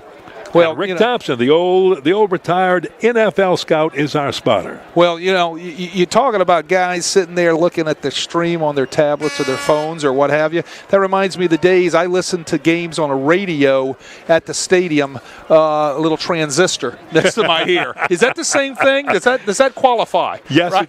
That I think I was listening to you at Tulane games on my transistor AM, right on my ear. That was then, and this is now. But exactly. It's changed a little bit because now your transistor has pictures with it. There you go. Now, for many of the folks out there, they don't know what a transistor is, right?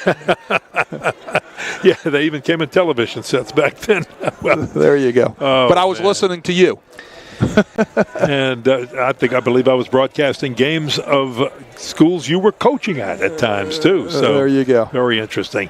So the update, any update? I know you just gave it, and I was looking at some other things, but any update on Voiles Parish and Manny? Manny, the defending state champion, still in it, and they are playing for the right to go to the Caesars Superdome in New Orleans, as is these two schools. And we've got a barn burner here. And as we've said, Amite, they feel, especially with this being a home game, that it's their right to go. They feel they have a championship pedigree, so to speak. Well, they've won 5 state titles, Wade, and they've been to the Dome 5 times since 2011. Well, yeah, so they do have that pedigree, but there's really no update yet. Still 26-22, halftime, probably just like we are, getting ready to kick off again up in Manny. So as soon as we get any type of score update on that, we'll let everybody know. But you're talking about an Amite pedigree? They do have a pedigree, all right? I mean, Amite football is legendary, and their history is unbridled. But what about also Jonesboro-Hodge? Now, Jonesboro-Hodge hadn't been there in a long time, but they went 4 years in a row. Right, back in the day, back in the 90s. That's right, 87, 88, 89, and 90. Right. 4 consecutive appearances in the state championship game.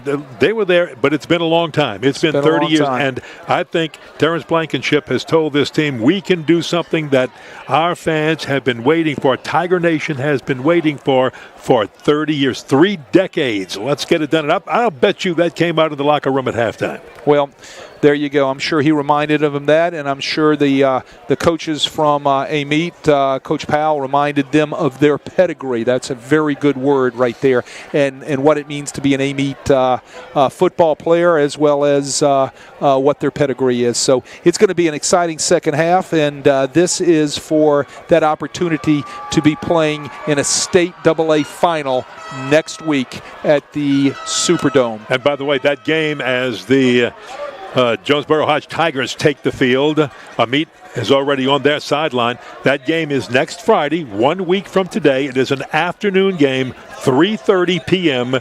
in the Caesars Superdome in New Orleans. And then these kids look forward to that.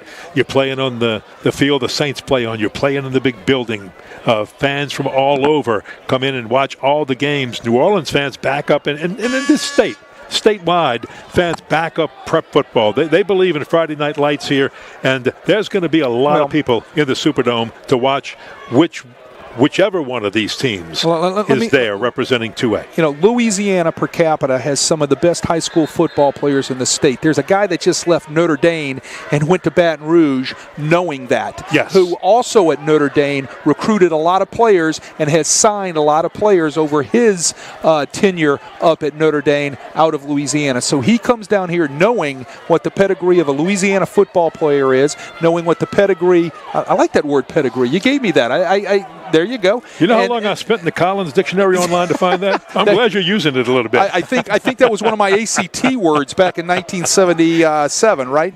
But anyway, look, he also knows how good the coaching is in this state, and there are great football coaches at the high school level in this state, and how highly competitive these schools are. And he is excited to be able, I'm sure, to get out and get on the recruiting trail of these Louisiana high school football players and make sure he closes the doors around the state of Louisiana to keep these Louisiana players in the state. Liam Adamson, the kickoff to our left to start this second half with Amite leading 21-13. And it'll be on the far side, not too much of a return. I believe that was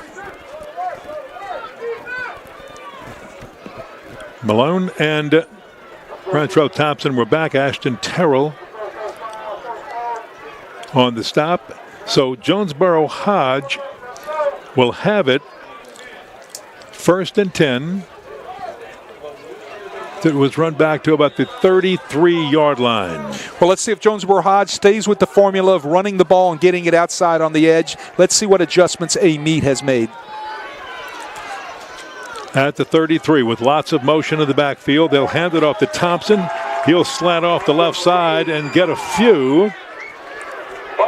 Well, right there. Ashton Wilson with the tackle. Right there. I see one adjustment Amite made on that very first play. They come back out in their 4-2-5, but they loosen up their outside linebackers a little bit to be able to keep some leverage on outside plays. So what that does is that only leaves a half of a body on each outside linebacker in the box. So look for Jonesboro-Hodge to loosen those guys out of the box a little bit more and maybe attack them back inside. Let's see if that happens. It was about a half-yard gain, play action. Here's a pass that's woefully underthrown as the pressure was on. He took a hit. Now we got flags down on the other end of the field, and it looks like there might be pass interference on Earl Jackson.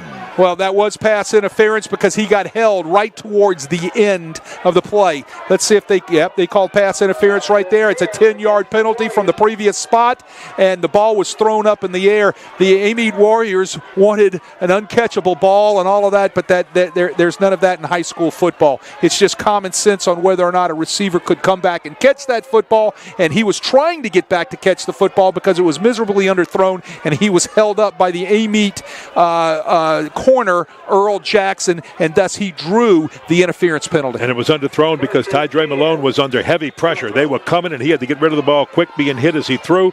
That's why you had kind of a wounded duck coming down. But guess what? Turns into a big, gigantic penalty yardage and first down near the 50-yard line, right at the 48-yard line. And they're going to go for it all down the right sideline. Defender slips, and it's pulled in by Devontae Mosey for the touchdown. My goodness, a 52-yard touchdown by Devontae Mosey as Ashton Terrell slipped on the play. He was the defender. Well, Ashton Terrell slipped. I don't know if it's the cleats. I don't know if it's the grass. I don't know what happened. I know the Amite coaches are saying there was a push-off off the play-action pass. They're taking the ball downfield for their shot. He's wide open. You just saw it on the replay. What a throw and catch, and back up on the board. We said there was going to be more electricity in this second half, and we have seen it. Back on the board are the Tigers from Jonesboro-Hodge. Well, it's 21-19. When Amite scored right before the halftime, they ran a fake extra point. They went for two and they got it. Let's see. There won't be any fake here because the Tigers are just lining up to go for two with Tydre Malone taking the snap, looking. He's got a little bit of time. Finally being flushed. He's in trouble. He's running. He escapes a bunch. He throws it into the end zone, and then it's picked off, and it's incomplete. It was intercepted by Jamaron Denomes. Denomes right there steps in front and picks the pass off. The pressure was applied to Malone, but Malone had time back there, but it was great coverage by the Amite Warriors, so he starts scrambling and running around back there trying to keep the play alive. He just throws the ball into the end zone, and it is picked off by Denomes. So with the two-point conversion fail, it is now a 21-19 Amite lead over Jonesboro-Hodge. Kenny, we're not even a minute into the second half, and we've got electricity going on in this stadium, man. I tell you what, these two teams can kind of, they could put points on the board at will. Yeah, 2 plays, 57 seconds, and a 52-yard touchdown pass. Wow. Devontae Mosey. Listen, he still had to scramble for that ball, even with nobody on him, and catch it, keep his balance, and then skedoot down the field for the score. So, well, here we go. Strap it on. We're going to see some points tonight, and we're going to see some points in this second half. Justin Callahan to kick it off. And that'll be picked up by Earl Jackson. Earl Jackson from the 26, trying to return. He'll get it up to the 35 and no more. It'll be a 9-yard return by Earl Jackson, and as you like to say, getting a little chippy. Getting a little chippy down there, guys, shoving and pushing. You know, a lot of that comes out of your locker room in the second half because you're trying to fire your kids up. So those coaches are going to kind of light that fire, should I say, underneath their players right there. Like, hey, nobody comes like Amite. Nobody comes into our house and beats us. And Jonesboro-Hodge says, hey, we hadn't been there in 30 years. It's our time. That's it. So both of these teams are fired up. You better believe it. We said there might be a lot of points on the board. If there was an over-under, we were both taking the over. First and 10 at their own 35-yard line. They're going to go empty after the shift. Here's the handoff to Terrell. He makes a nice turn, slips by a couple of tacklers. He escapes another and another, and he's finally run out of bounds. How many hands got on Ashton Terrell before he finally got run out of bounds? He probably got 10 to 12 extra yards out of this. Amite shifts into a double wing formation. They put two guys out on the edge, and they run the jet sweep out to that double wing so they can secure the edge. So what does he do? He gets out on the edge. Hey, Jonesboro-Hodge does a great job setting the edge right there, but they just can't tackle. All right, 3 tackles are missed out there. Well, he gained 13. They say he stepped out of bounds at the Amite 48, so they're going to keep it on the ground. And there's a big hole and a nice gain by Jamir Ard. Jamel Ard's running. It's kind of a bounce play, Kenny. He's reading the last guy on the line of scrimmage. If that last guy in a white jersey goes in, he bounces out. If the last guy on the line of scrimmage goes in, outside, he's going to cut it up inside, and that's exactly what happened for a nice gain that time. Gain of 8, stopped by Drayton. That makes it second down and just a little bit more than 2. Robinson will hand it off to Ard again. Ard this time caught in the backfield, and he's spun down by Chase Leonard. Chase Leonard sets the edge, makes the tackle. End of subject right there. Nice job. They brought him from his outside linebacker position, and they brought him off the edge that time, and he makes a really nice play in the backfield. You'll see it right here. Chase Leonard for a nice tackle for a loss on that play. It's going to bring up, looks like, third and about 5. They lost about 3 on that, so third down, 5. From the 47-yard line of Jonesboro-Hodge. Big third down here. Robinson, he's looking. He's got a man on the slant. Perfect throw. Perfect throw and catch on the slant to Javed Gilmore, the Mississippi State commit. He had that big touchdown, and there's a big gain all the way down to the 25-yard line. What a play. Kenny, you know what happens when you go cover zero? All across the board, man, there's nobody sitting in the secondary deep like a free safety. So what happens when you hit the slant? You're running through people, and all of a sudden, you're almost, if not for a touchdown-saving tackle, he'd have been in the end zone. 18-yard gain on that one. They're going to go wide again as they were doing in the second quarter when they had so much success. And this time, Jalen Robinson on the keeper, spun down by Devontae Mosey. Amite is in a nice mix right here, right? They're running it outside. They're running nice little bounce plays now right off tackle and getting a read. They're running your jet sweep, and they're throwing your slant balls right there against zero coverage. That's enough for a first down. Right inside the 15-yard line. We'll have a false start, so that one's coming back. A little bit antsy by the Warriors right there. They're going to bring it back 5 yards for illegal procedure.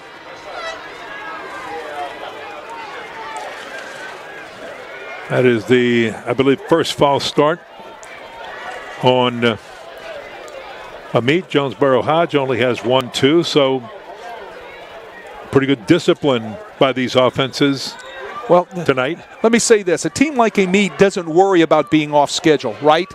They can spread the ball out in a New York second. They can get those sticks even if they're 2nd and 15. At the 20-yard line of the Tigers. After the 5-yard penalty. First down 15. The handoff to Harrell. Harrell hits into the line. He'll get maybe 1, possibly 2, not much, as the Tiger defense stiffens. If you notice, Kenny, that time they brought big Jeff Wooldridge, an senior offensive lineman, in, and they put him at the fullback position or the H-back position, and they ran counter. He was the seal guy. They got a kick out with one of their big offensive linemen. I believe it was Ashton Matthews, and then they sealed inside from the fullback position with big Jeff Woolridge getting up on that linebacker from Jonesboro-Hodge. And big Cadavius Waters made the stop. He's 5'10", 250, a junior. Second down, 14. And we're going to have another false start. So just as quickly as I said that, we're getting some false starts, or is that a false start? I think what we might have here is a person lined up at the neutral zone, offsides. It is. It is on the defense. It's exactly what it is. Wow. Can't line up in the neutral zone. Remember, in high school football, the play will not continue. It'll be blown dead immediately if the neutral zone is encroached by the defense. So the 5 yards lost earlier on the false start is regained. And here you go, second down now, and about 8. Inside the 15-yard line. They're going to give it to Harrell. Harrell with a big push over the left side. He's to the 10-yard line. And that'll bring up third down. Javon Andrews on a blitz ran right past them, just like we saw Xavier Atkins do in the first half. They're still pressing those A-gaps with those inside linebackers, right? Trying to pop into the backfield, make something happen. But it just seems like they're missing them. They're running right past that inside zone right there. So Amite is kind of getting some yardage in between the tackles now. It was Xavier Atkins that made that stop. Here's third down and 5. Harrow's the running back. Robinson. Will he keep it himself? He will with a nifty move. He finds the end zone. Touchdown. Touchdown, Jalen Robinson.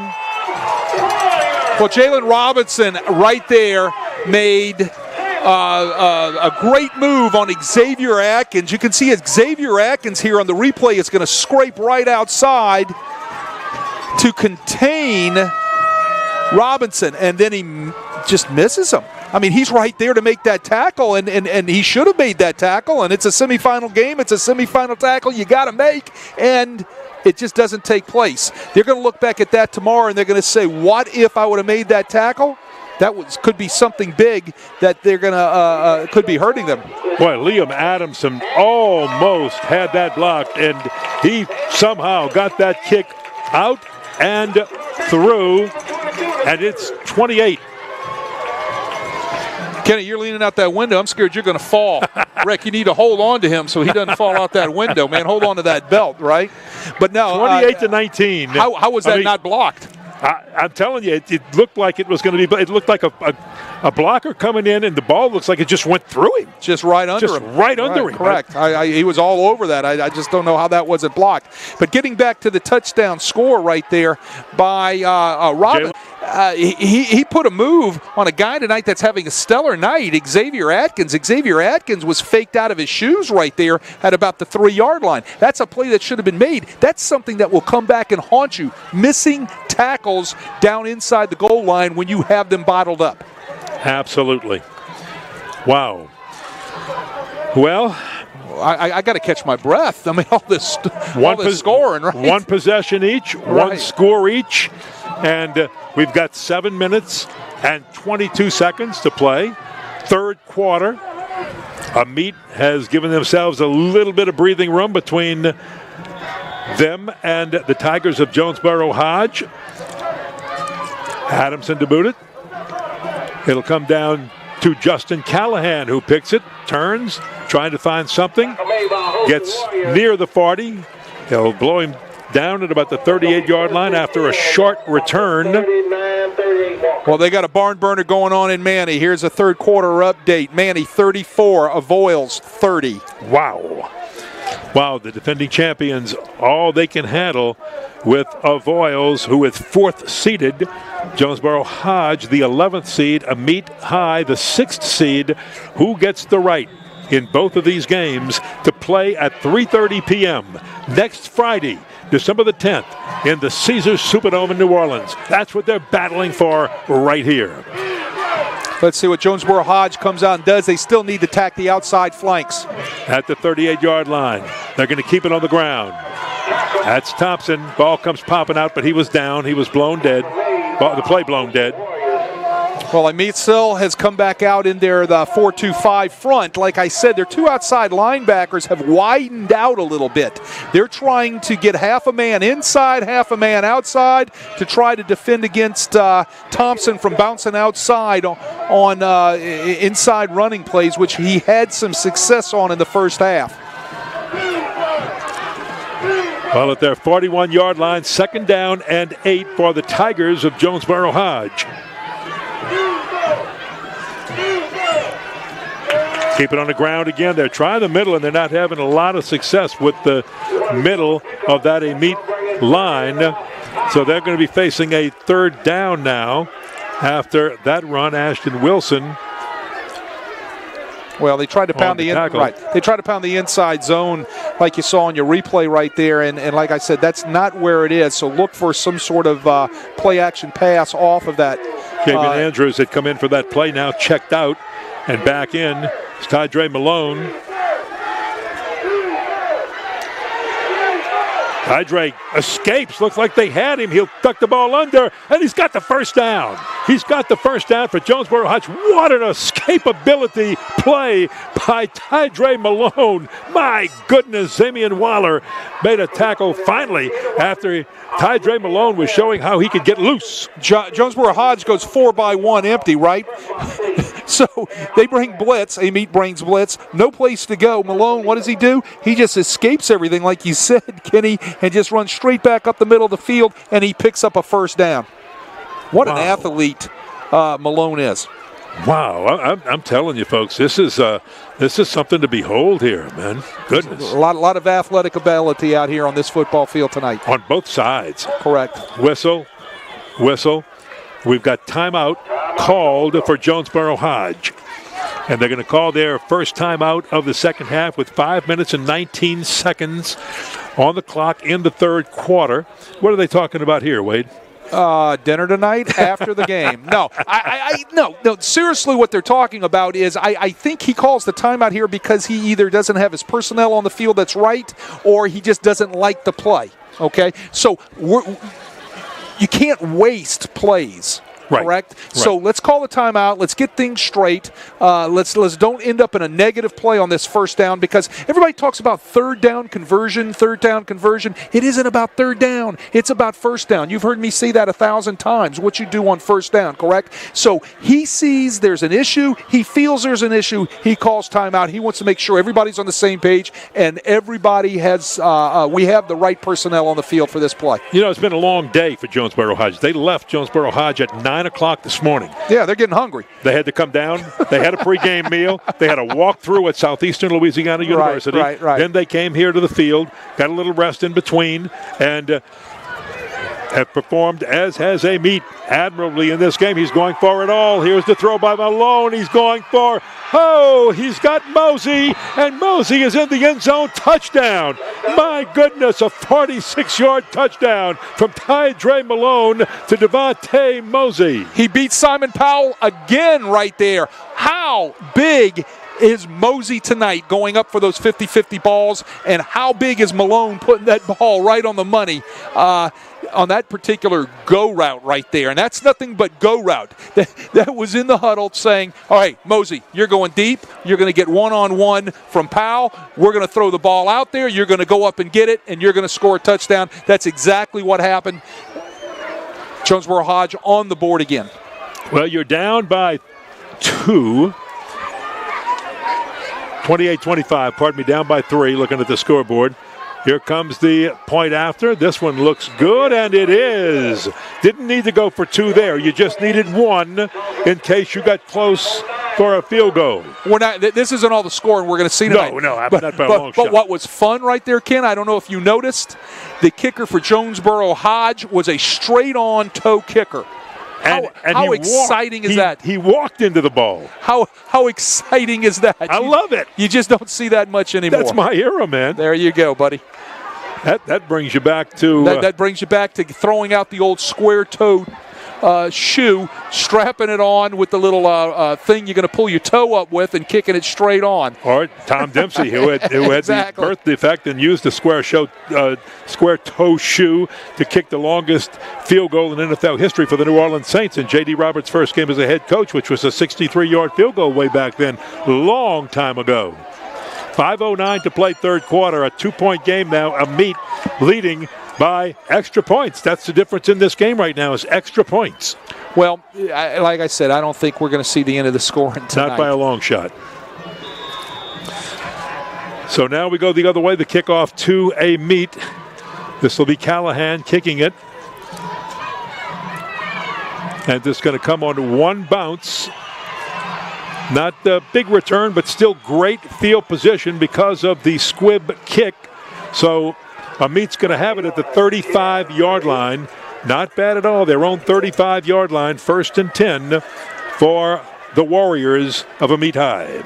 Well, Kenny, you were talking about alluding to the long day that Jonesboro-Hodge has had. And, there's 2 schools of thought of that. When you're coming from up north, down south, or down south, up north for a game, do you go the night before? Do you stay the night before in a hotel? Or do you just make it a one day? That. I didn't like that. You never liked that as a head coach. I was scared to, and my kids were great at all the schools I was at. I just was scared something would happen with all those kids in a hotel room the night before a game.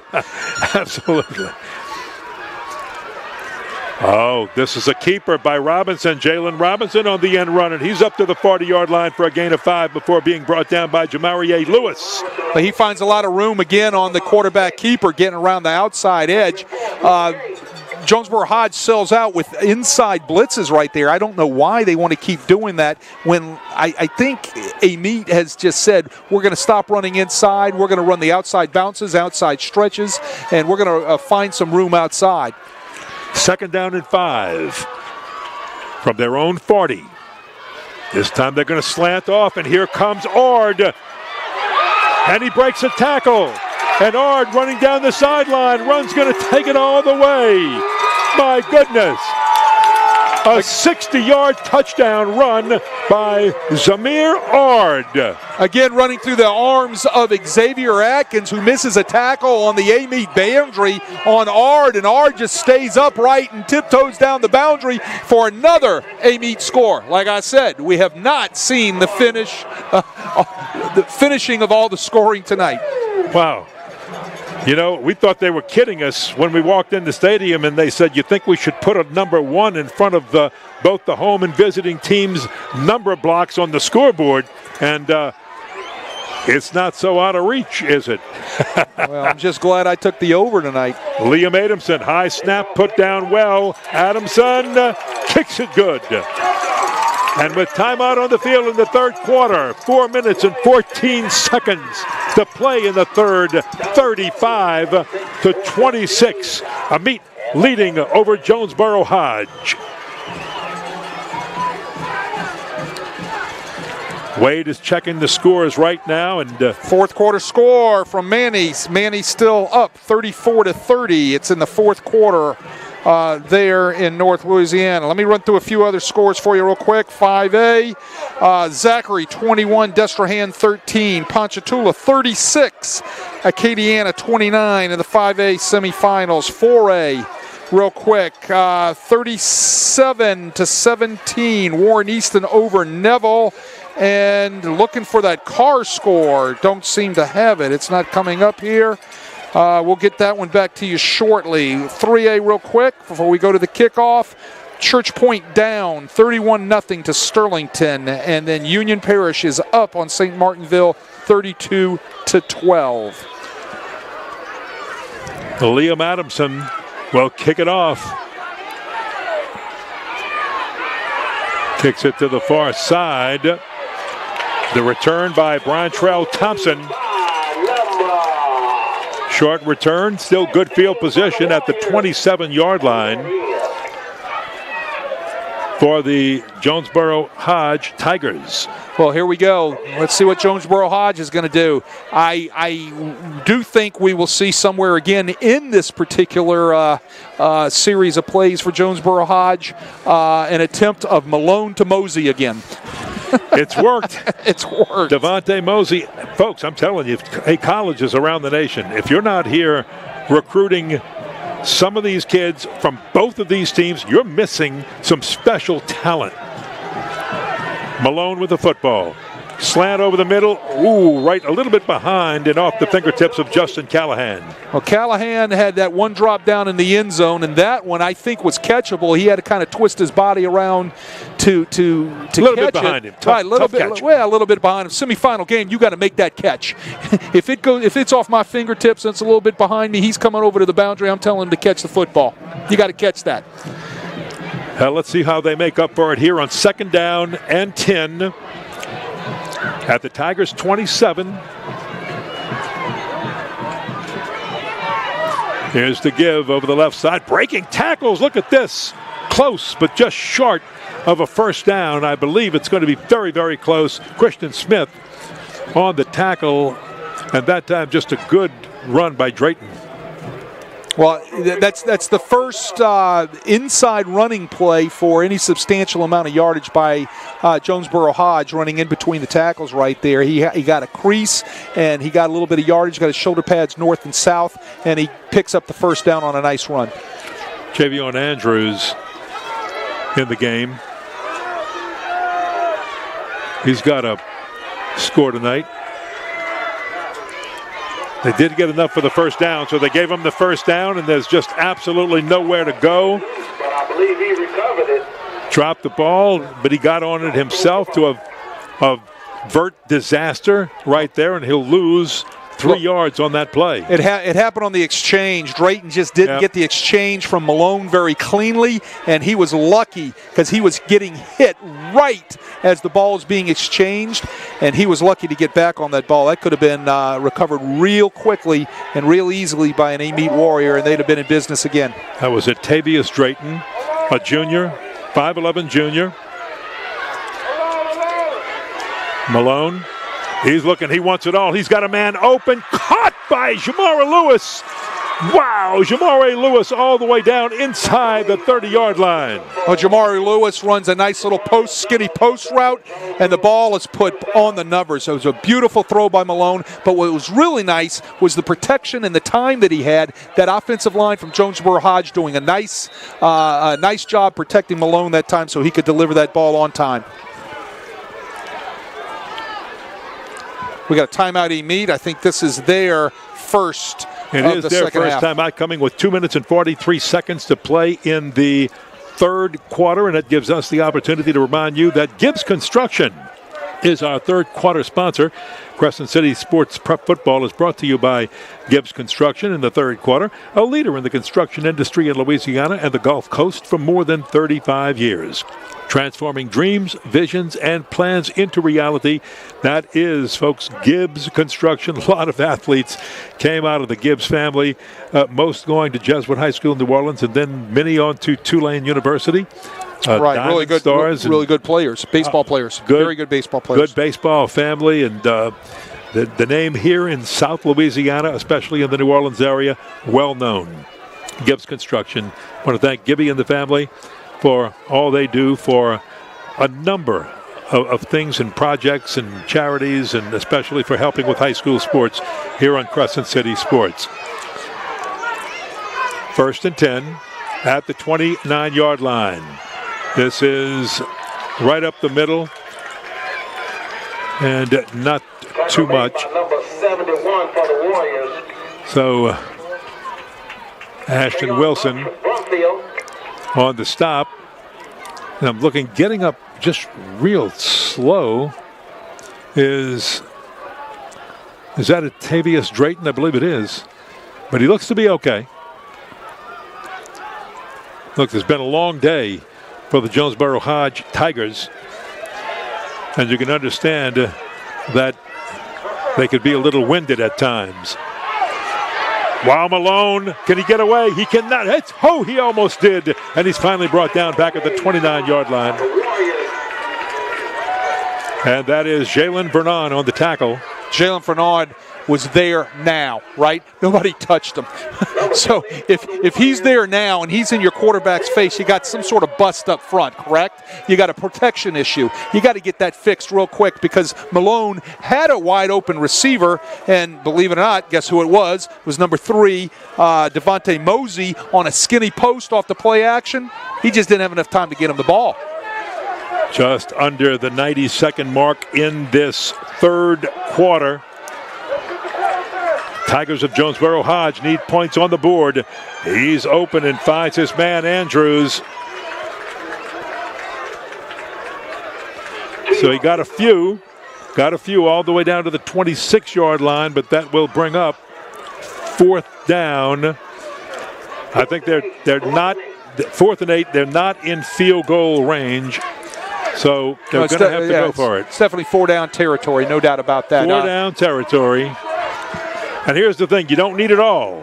You need 8 yards. You need 8 yards. You got to be wise here on what play call you have. So they're at the 26. They need to get to about the 18.5 is where the stick is. Here they go on 4th down. Big rush. Malone steps into it. He's got some room if he can beat one man, and he cannot. He'll go down at the 18-yard line. It's going to be really close where the mark. I don't think they're going to have to measure. They're saying 1st down. They're moving the chains. 1st down. Well, Simon Powell tried to make a good stop, and he almost did. But, boy, what a headsy play by Malone. Tell you what, they didn't look at that very long. They went ahead and moved those chains automatically over there on the boundary. Yes, they did. And the white hat needed to slow that down, as well as that the line judge on the other side, the head linesman. They're moving those chains so fast. That was so close. That could be chains could be brought over and have that measured, right? So. It was close. Right, it was very close. Well, they just talked about it. So if I'm Coach Powell, I'm going berserk on my spot, and that the chains move so fast that I didn't get a measurement on that. Exactly. And on the other side, if you're Terrence Blankenship, you want to get that next play off as quickly as possible, even though they did stop everything. The officials did wisely to talk about it. They did talk about it, and it seemed like the linesman on the other side said that was a first down. Well, from that side of the field, that's 53-3. Okay, you can't make that call from over there. On first down, they'll hand off, and Thompson will run it, and they does on the final play of the third quarter as the clock runs out with Jonesboro-Hodge driving it with a flag on the play. So hold everything. Let's see what this flag's all about. Illegal procedure on Jonesboro-Hodge. So they're going to back that thing up 5 yards. I'm going to get back to that previous play on that chain spot, Kenny. I don't like that. I mean, if I'm Coach Powell, I'm screaming that the guy from 53 yards, 3 feet on the other side of the field is making a first down call. That shouldn't be that way. Those chains should have been brought over and measured because that ball was pretty darn close to that down marker, the line to make. Oh my goodness, the things like that just get me riled up so much. I'm sorry, I can understand it. And now the play clock has just started. We're going to have an untimed down because correct. It was an illegal procedure on the last play of the third quarter. But correct. The play clock just started on the referee's. So Jonesboro-Hodge has got to hurry. They now have 8 seconds to get this play off. And I don't know if they see the clock, but they're down to under 5. Malone calls for it, gets the snap in time, hands it off to Thompson. Thompson on the run gets nothing, and that'll end officially the third quarter of play.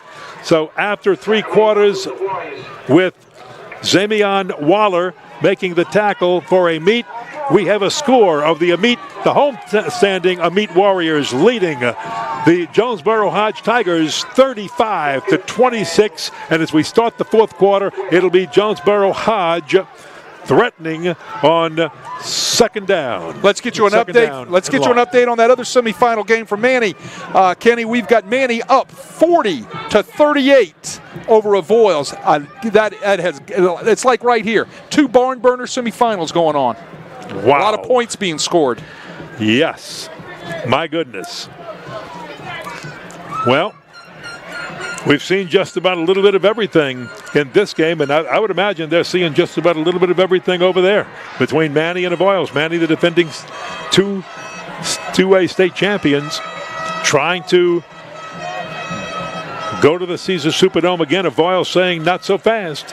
A few scores real quickly around the state. Let's give you that 1A. Yeah, let's get the Crescent City sports update from the scoreboard. That 1A semifinal, Oak Grove and Logansport. Logansport has come back to tie it up 14-14. Homer 33-0 over Haynesville up there in that long-standing rivalry, as I said, up in North Louisiana. And 5A, real fast, Zachary up 27-13 over Destrehan. And Ponchatoula has gone up on Acadiana 43-36. Hey, if Hank Tierney gets to the Superdome, I believe it's the first time since, 1951 that Ponchatoula would be back in the state championship game? Is that true? I have to go back and check that, but that's what I think. All right, here we go.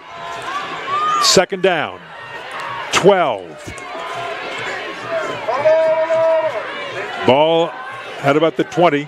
They're going to throw. Oh, wide open. The defender fell again. And guess who that is? Devontae Mosey. He's got it. Touchdown. There is a flag. Hold everything. Holding against Amite. Well, pardon me. Holding against Jonesboro-Hodge. Let me say this, Kenny. Amite is trying everybody in man coverage on Devontae Mosey. All right. That time right there, it was Javay Gilmore trying his luck, right? And Mosey put a move on him on a post corner route and faked Gilmore right out of his shoes for an easy score, but that's all not because it's coming back because of the holding penalty. I mean, wow. I tell you that's a big penalty right there. Right. This Mosey is one of the best wide receivers I think I've seen all year in high school football. Now it's coming back to the 31-yard line. Here's Malone. He's in trouble. He's stuffed. He's sacked. My goodness. That was number 93, Zamian Waller. Again. getting through there from the left-hand side of the Jonesboro-Hodge offense to make a huge sack on Malone right there. Wow. Waller comes in with 49 tackles and 4 sacks. Add a 5th to him tonight. Well, that one went for about 19 yards on the sack. So it is, man. It's third in an Uber ride. Yeah. I mean, look at this thing. Hey, call him now. Malone looking for the Uber driver. He's going to throw it long. He's got a man down there, but it's not his. It's an Amite Warrior, and it was almost picked off. That was Jamarian Dumones who almost grabbed it. And it was intended down there for Jamari Lewis. Jamari Lewis, I think, broke his route off. They were expecting him to continue to run, meaning Malone was expecting him to continue on into the end zone. And it looked like Lewis had pulled up right at about the 5-yard line and sat down, and the ball just sailed right over his head. So now you're looking at, you might as well call this 4th and goal, but they actually can make a first. It's 4th and about 29 for the first, and they're just going to punt that, get it out of there. Oh, look at the running catch. Earl Jackson on the return, and he's run out of bounds. What a daring play by Earl Jackson, but he's got the kind of moves, if you give him just a little bit of room, great things can happen. Well, Earl Jackson runs up and catches that ball, and I tell you what, if somebody wasn't right there 5 yards later to pull him down, he had a wall down the Amite sideline, and he would have been gone again. Well, it was that close. That close, folks. So now at the 33-yard line. Their own 33. 1st and 10, Amite ball. They have the lead, 35-26. Fake one way, run the other. Didn't fool anybody on the Jonesboro-Hodge team. Chase Leonard there to spin down the runner. Amite tries to run counter out of a 2-back formation, and right there to make the play was Chase Leonard. They couldn't get the block on Chase Leonard. Chase Leonard was sitting there and, made a nice tackle on the Amite running back. And that was Brennan Harrell. Checking Brennan, look like he's trying to pull it. Harrell may have to, well, is he limping just a little bit? Can't tell. Keep an eye on Brennan Harrell, number 8. He's not in this play. He's just a blocker. Robinson, nowhere to go, and he is tackled for a loss back there. Whoa, big play back there by Javion Andrews and Simeon Malone. Or, I'm sorry, let's make that Xavier Atkins. Xavier Atkins, right? Yep, he's the guy. He gets back into making tackles. He was a tackling machine in the first half. He's missed a few tackles here in the second half. He gets back right by getting in on a sack after he blitzes, and he is the guy that brings Jalen Robinson down for a huge loss. 3rd down, and again, as you said it last time, one of these Uber rides. And we've got a whistle and a timeout called. Warrior. This one is an Amite timeout. Each team had used one of their timeouts, so Amite will have one left. Well, in games like this, you just can't take those big sacks, right? And we've seen a few sacks already tonight, so that means they've got some protection problems on both sides that haven't been ironed out, or they haven't made adjustments on the boundary to. Both teams like to blitz those inside linebackers, especially through their A gaps, and they seem to be popping through all night. If I'm these coaches, I'm looking at washing those 2 A gaps back, walling everything back, and getting my quarterback out on the edge. So you wash both A gaps back, you wash the B gap back, you wash the C gap back, and you use turn protection. You get these 2 fine athletes out on the edge to throw the football. Now you're cooking it, instead of trying to take on those A gap blitzes with your offensive linemen and backs, because those 2 A-gap blitzes by these linebackers on this team, they're just too fast. They're just getting there too soon. Well, Jonesboro-Hodge needs to take advantage of this and try to make a stop. It's still a 2-score game for them. They're 9 behind. So they'll get that ball out to Javay Gilmore. Gilmore will be stood up and stopped way short of the first down. Justin Callahan. And there's a flag for a little extracurricular that they didn't need. Well, I think the flag was for they had him held up and they blew the whistle. Heard and there the might whistle. be right. And there might be a face mask involved at the end of it as they were trying to wrestle to get him to the ground. That would be brutal because it would have been 4th down and 12. And now you're going to give, if you're at Jonesboro-Hodge, so frustrating because you're giving away a first down when you had 4th. Wow, or 3rd and 12. Would have been 3rd and 12, pardon me. Well, what's frustrating about that is you're going to get the personal foul face mask right at the end of it. Watch the wrestling going on right here. They're trying to get Javay Gilmore to the ground, and somebody reaches in there, right there, and grabs the face mask and pulls him down. It's going to end up being a personal foul. It's going to end up being a first down after you've just done a great job defensively, and it gives new life to the Amite offense. Yeah, you were about to just force a punt, and it was all just about over, and now it's going to really test this Jonesboro-Hodge defense. I know that will drive the coaching staff and Terrence Blankenship crazy, but they've just got to play gut check time right now, and they meet with a nice move by Earl Jackson back into the line to get one. You can see Amite doing what they want to do, and that's going to be run clock as Xavier Atkins made the stop. Well, I'll tell you what, also setting the edge on that was Jamari Lewis from Jonesboro-Hodge. One of the adjustments I've noticed that Jonesboro-Hodge has made it that their 4-2-5 defense is walk their outside linebackers up onto the line of scrimmage to try to force the outside running game back inside. Set the edge sooner. That's what they're trying to do, and that's what Lewis did right there that time on that play. A gain of 1 makes it 2nd down and 9. That's Ard on the run, and not much there. So they may get one more. That'll bring up Atavius Drayton on the tackle.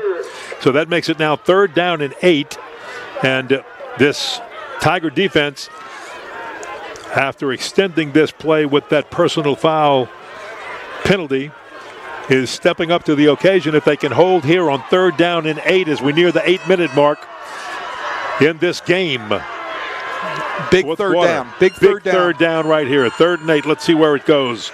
Robinson, he's got time. He's going long over the middle. Has a man, overthrew him. Had a man wide open, Ashton Terrell, and he overthrew him, and that'll bring up 4th down and 8.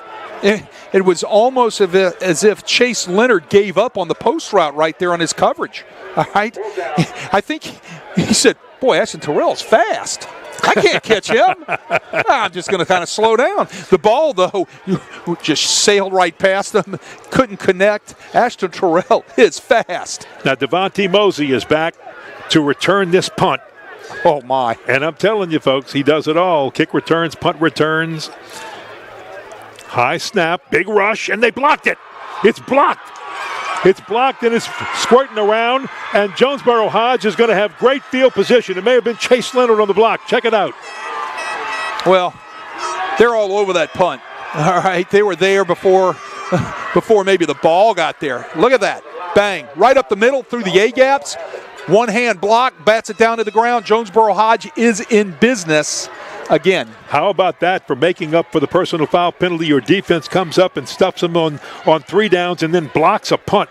Wow. Well, there you go. I mean, it's ebbs and tides in a semifinal game. Yeah, it really is, without question. But Jonesboro-Hodge has given themselves a chance. Remember, it's a 2-score game. They trail by 9, 35-26 on 1st down. Malone. Here comes a lot of black jerseys. He will throw complete to Leonard. Earl Jackson on the stop. Cameron Leonard on the catch. And that's enough to move the chains. They're going to mark it at the 31-yard line of Amite. Malone does a nice job escaping the pressure, keeps his eyes downfield, and he gets the ball to Leonard right there on the square end route. You're playing against the Amite defense, yes, but you're also playing against the clock because you need 2 scores. Malone with big pressure, steps by it. Malone, nowhere to go. And he'll go down and miss a lot of black jerseys right there after gaining a few. gets actually back to the line of scrimmage, the 31, where Ashton Wilson made the stop. Look, I'm going to go out on a limb, and I'm going to say this: Zamian Waller, number 93 for Amite, is wearing out the left tackle from Jonesboro-Hodge this second half. Well, let me help you here. Right. Xavier Lewis he's wearing out everybody. Right. This senior, number 93, can play. Oh, you're talking about Zamian Waller. Yeah, he's wearing out everybody. I mean, he can play. Just a little pass to the flat and let Callahan do what he can do best, and that's take it and move. He's very close to first down yardage on the other side. Burton pushed him out. Did you see what they did with Malone that time? They turned everything back in their protection. Very smart. Picks up the blitzes, gets Malone out on the edge, and they throw the quick out right there. I like that. That's how you get Malone free, and also you can give him the option of possibly running the ball out there on the edge. Well, they're going to mark it as 3rd and 1. 3rd and 1. This is definitely 4-down territory. And there's the first down and just a little bit more. Run the inside zone. They're making a little bit better yardage on that inside zone this second half. Yeah, they really did. And that was Thompson, Brantrell Thompson on the run, Powell on the stop. We've called his name a lot tonight, Simon Powell, the junior. So first down now. This is a must-score situation for the Tigers. Being down 2 scores. At the 17. Malone, flag thrown. And now Malone pulled down, and he will be dropped for a big loss, but let's see what the flag is all about. I think the wide receiver didn't reset himself, and they might have not had enough people on the line of scrimmage.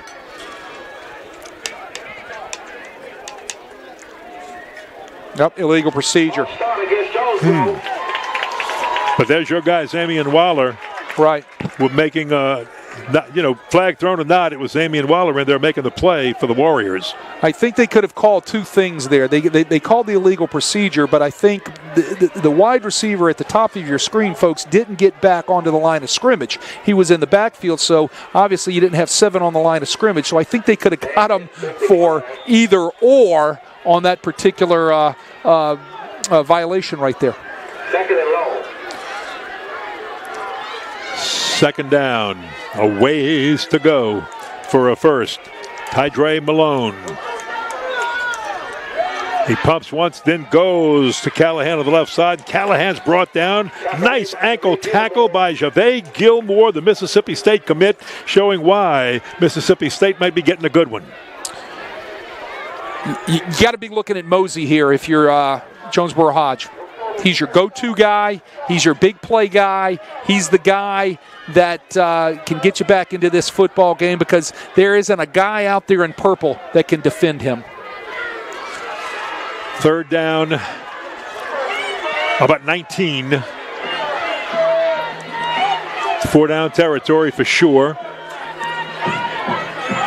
Malone scrambling, being chased.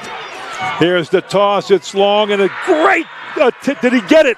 Mosey. If he did, if it's a catch.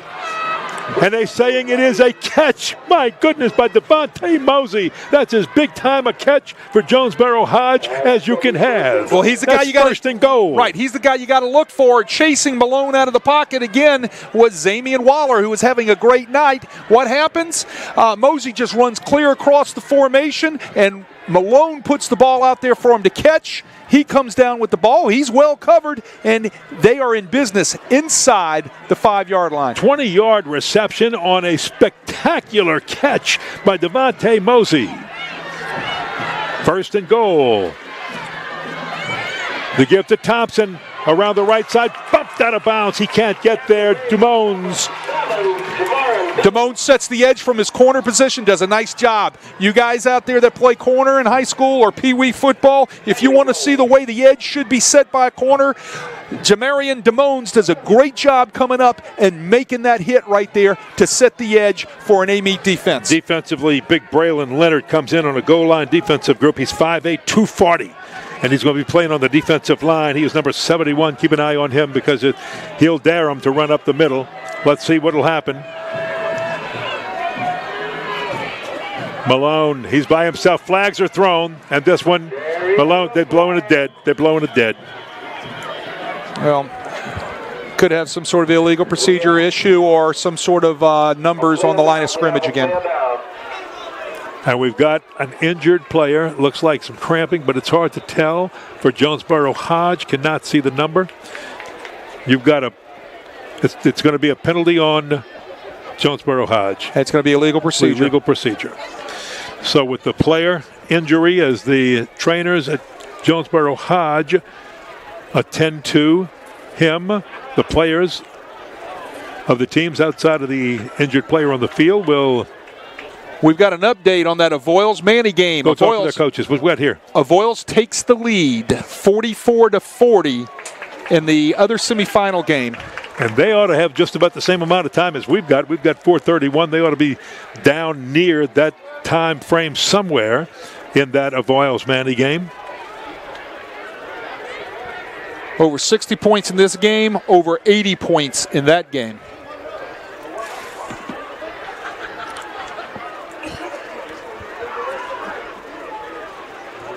All right, well, we were looking that way. The player is off the field, looks to be okay. Here we go. Third down.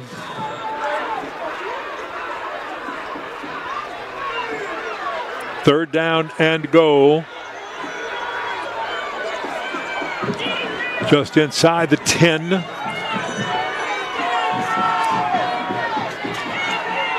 Malone has time, scrambles to his left.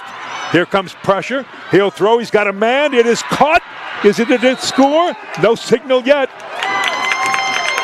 No. He did not catch it.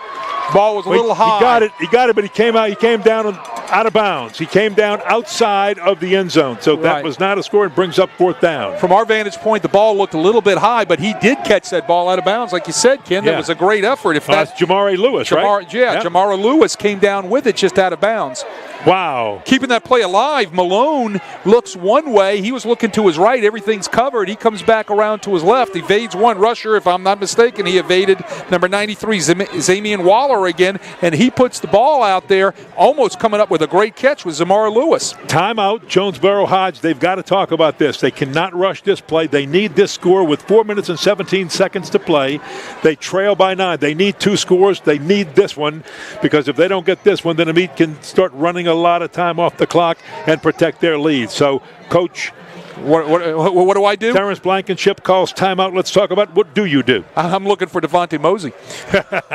Somehow I am loosening him up, and I'm putting him one-on-one with somebody, and I'm looking for Mosey someplace to get him the ball. You know, look, you've got 4 guys. You've got 4 guys, 4 wideouts: Justin Callahan, Devontae Mosey, Jamare Lewis, and Cameron Leonard. Folks, if you're watching them on this next play, that's 1, 3, 4, and 5 respectively. Any one of them can catch the ball, but the go-to guy is Devontae Mosey. And here's the next thing I'm doing. I am putting Malone out on the edge. I'm turning everything back. I'm blocking down on Zamian Waller. I'm going to sprint out to the wide side of the field, and I might even put 2 bodies blocking down on Zamian Waller and getting my quarterback, Malone, out on the edge, and I'm looking for Mosey. Mosey's at the bottom of your screen. To the wide side of the field. And he's double covered. Let's see. Malone's going the other way. Mosey's coming across the middle. Mosey's going back. Here comes Malone. Malone's caught. Malone's dropped. And Amite will take over on downs. Wow. And the big play made by Ashton Wilson. Well, I tell you what, they double covered that time. Smart by Amite. They had Mosey bracketed inside and out. So if he cuts in, he's going to be covered. If he cuts out, he'll be one-on-one with somebody. And they had him bracketed. They had him covered up. Malone gets pressure, evades to his left, and then great play by Wilson to bring him down. Huge play. Wow. Well, now the pressure is on, and I hate to say pressure, but the responsibility is on the Tigers defense, the Jonesboro-Hodge defense, to get that ball back, and they have to do it with 4:09 to play. And remember, you're 2 scores behind. You're 9 points behind. Wow.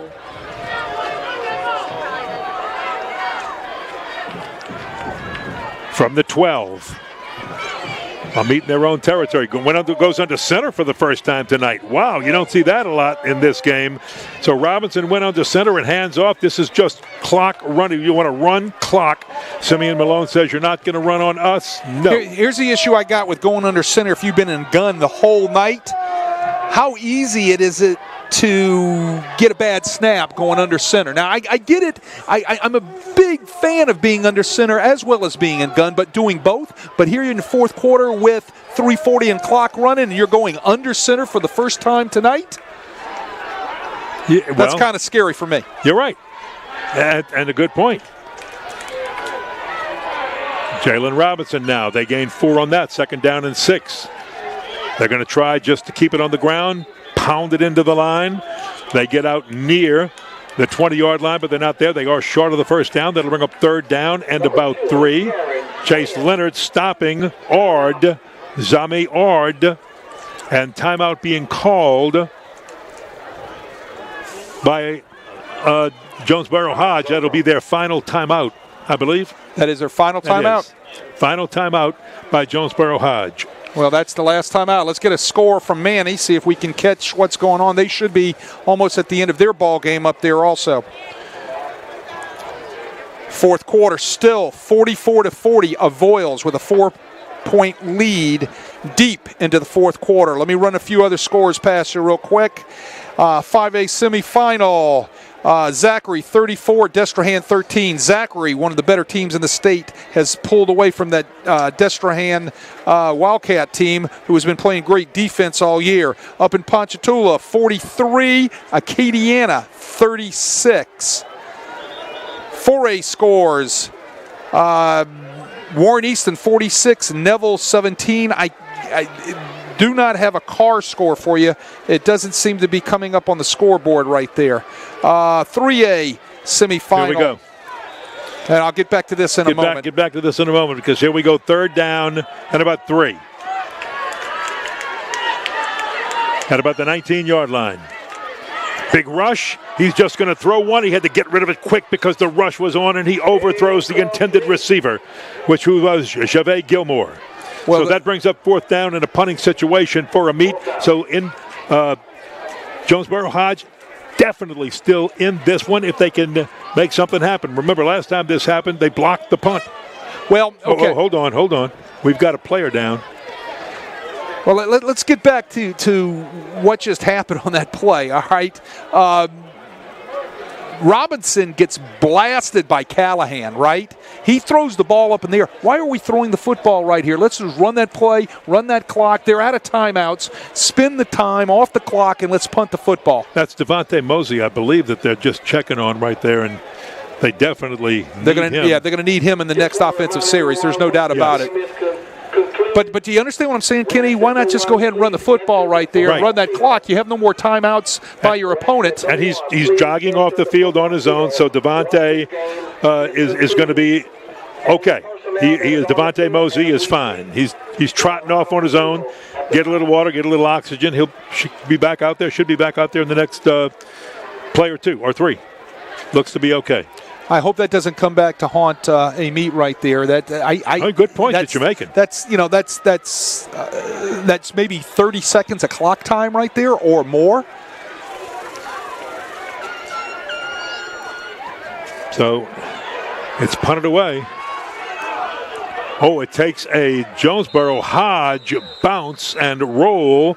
It bounced on the 45, and the Tigers got 5 yards back as it went toward the Amite goal line. It'll be down at the 40-yard line, and Jonesboro-Hodge now has 3 minutes and 5 seconds to do something on this drive and somehow get the ball back and do it again. Well, this is another opportunity. They squandered their last opportunity. This is a huge opportunity again for them. They've got to make something happen. So from the Amite 40-yard line, Tydre Malone. Remember, this is going to be an Amite timeout, I believe, because Jonesboro-Hodge has no timeouts remaining, and now that is the last timeout to be called by Amite. So neither team for the final 3:05 will have any timeouts remaining. Okay, well, if I'm in that Amite huddle right now, I'm saying anywhere number 3, Devontae Mosey goes when he gets back on the field, we're going to make sure that we're going to double cover this guy. Absolutely. Right? And then I'm telling Zamian Waller, continue doing what you're doing because that cat has been unblockable in the second half for Amite. And guess what? Devontae Mosey, he's here. He's back on. He's coming to the bottom of your screen, right, folks. Number 3 to the bottom of your screen in white for Jonesboro-Hodge. Watch him. They've got trips up on the top of your screen.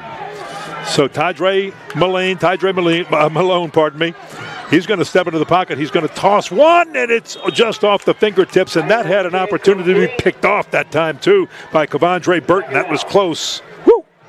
Final out of Manny. Manny comes back in the last couple of seconds, 40-38 over Avoyles. And wins it.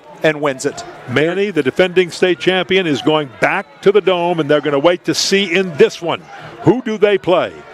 At 3:30 next Friday in the Caesars Louisiana Superdome for the 2A championship in the state of Louisiana. 2nd and 10. Malone looking. He's in trouble. He's caught from behind and dropped. He's back to the 40-yard line, back to the line of scrimmage where he's tackled by Waller. Waller again. Oh, wow. How many times have we called his name tonight? The second half has been nothing but a Zamian Waller show. He is a guy that plays with a motor. They play him inside, they play him out on the edge, and he just flat gets after a quarterback. Got a yard on that one. 3rd down, 9. Malone takes the snap. He'll hand it off, spinning into the line, but just nowhere to go that time. Was Atavius Drayton, I believe, on that carry. Yes, it was. And he looks to be limping off. Got to look for Devontae Mosey somewhere. I don't think you can keep Atavius in there because he looked limping, unless he's just blocking on this, which he may be. This is 4th down. They got to make it. What a oh my goodness! He was flipped up by the knee and dropped the ball.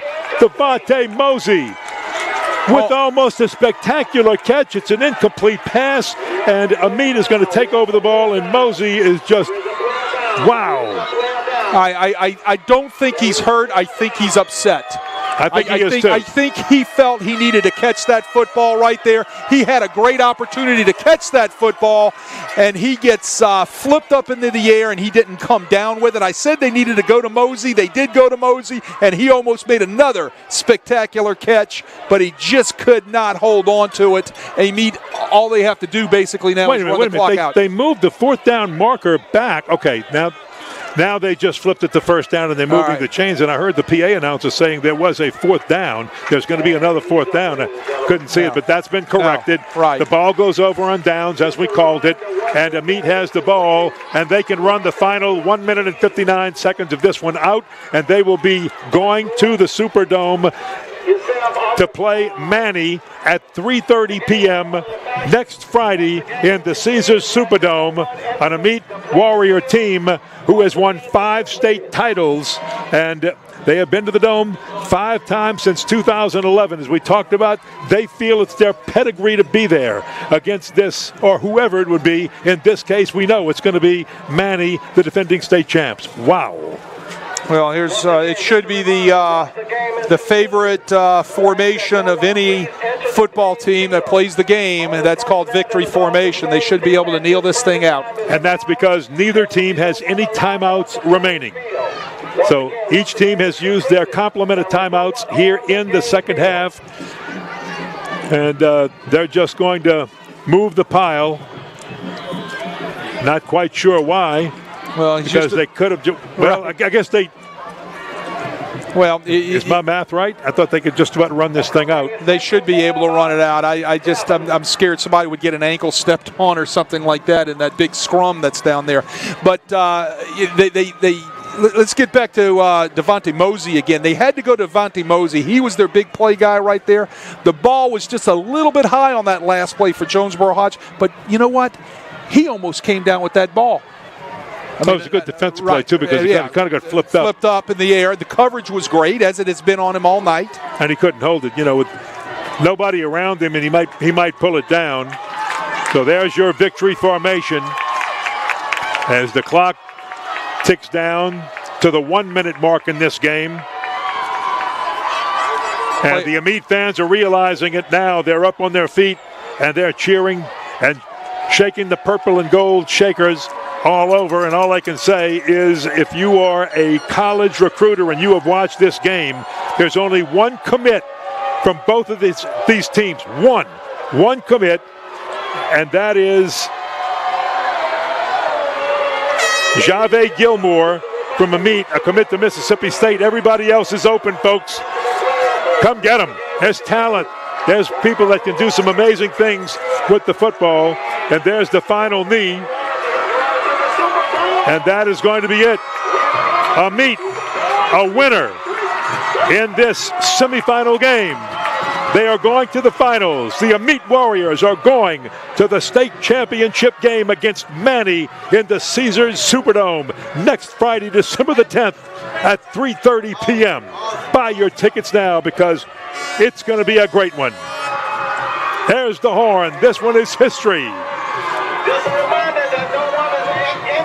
Well, we saw some great football tonight. I'm sure there was some great football going on up in Manny tonight. So we've got a game from the last year's semifinal game that Manny beat Amite in, and it'll be a final game this year, like you said, at the Caesars Superdome between Manny and Amite. Couple quick scores real quick that have gone final around the state. Zachary going to the Dome has beaten Destrehan 34-13, and Hank Tierney at Ponchatoula, another North Shore team, going to the Superdome, has beaten Acadiana 43-36. So, ladies and gentlemen, your 5A final, Zachary against Ponchatoula. That's going to be a great one. Let's go to your 4A.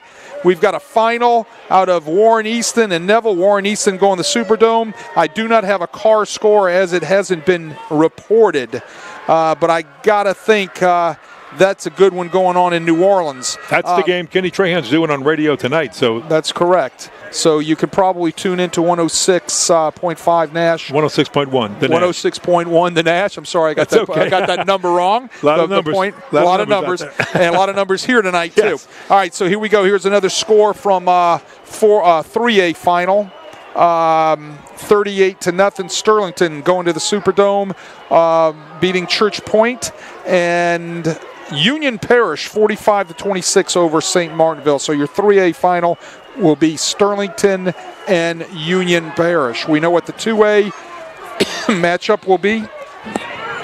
It will be Manny against Amite. And that's Friday again at December the 10th. That's 1 week from today, but that is an afternoon game, 3:30 p.m. kickoff in the Caesars Superdome in New Orleans. And then your 1A final next week will be Logansport, who beat Oak Grove tonight 22-14 against Homer, who walked away from Haynesville 40-0. Hey, before we congratulate and continue to congratulate Amite, let me say something to the Jonesboro-Hodge Tiger fans who watched and hopefully enjoyed this game with us tonight. A lot to be proud of here.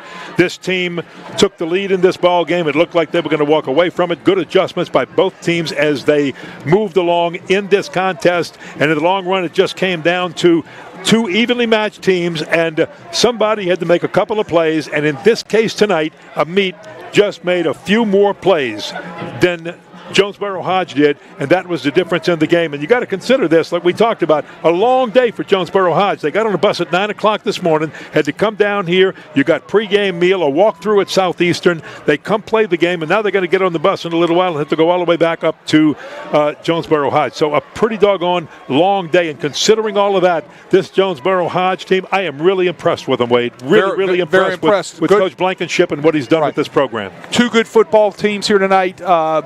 athletic talent abound on both sides. And just as you said, Jonesboro-Hodge just making a couple more mistakes in the second half, which gave Amite the opportunity to pull ahead in that third quarter by 2 scores. And but what a great football game we saw here tonight. What a great semifinal football game. It should set up a great 2A final Friday in the Dome. And you got one on radio tomorrow, right? Let's you plug that one before we sign off. Real quickly tomorrow, 106.1 The Nash. If you listen in, it'll be Kenny Trahan, myself, and others working the St. Charles Lafayette Christian final at 2 o'clock, which is the Division III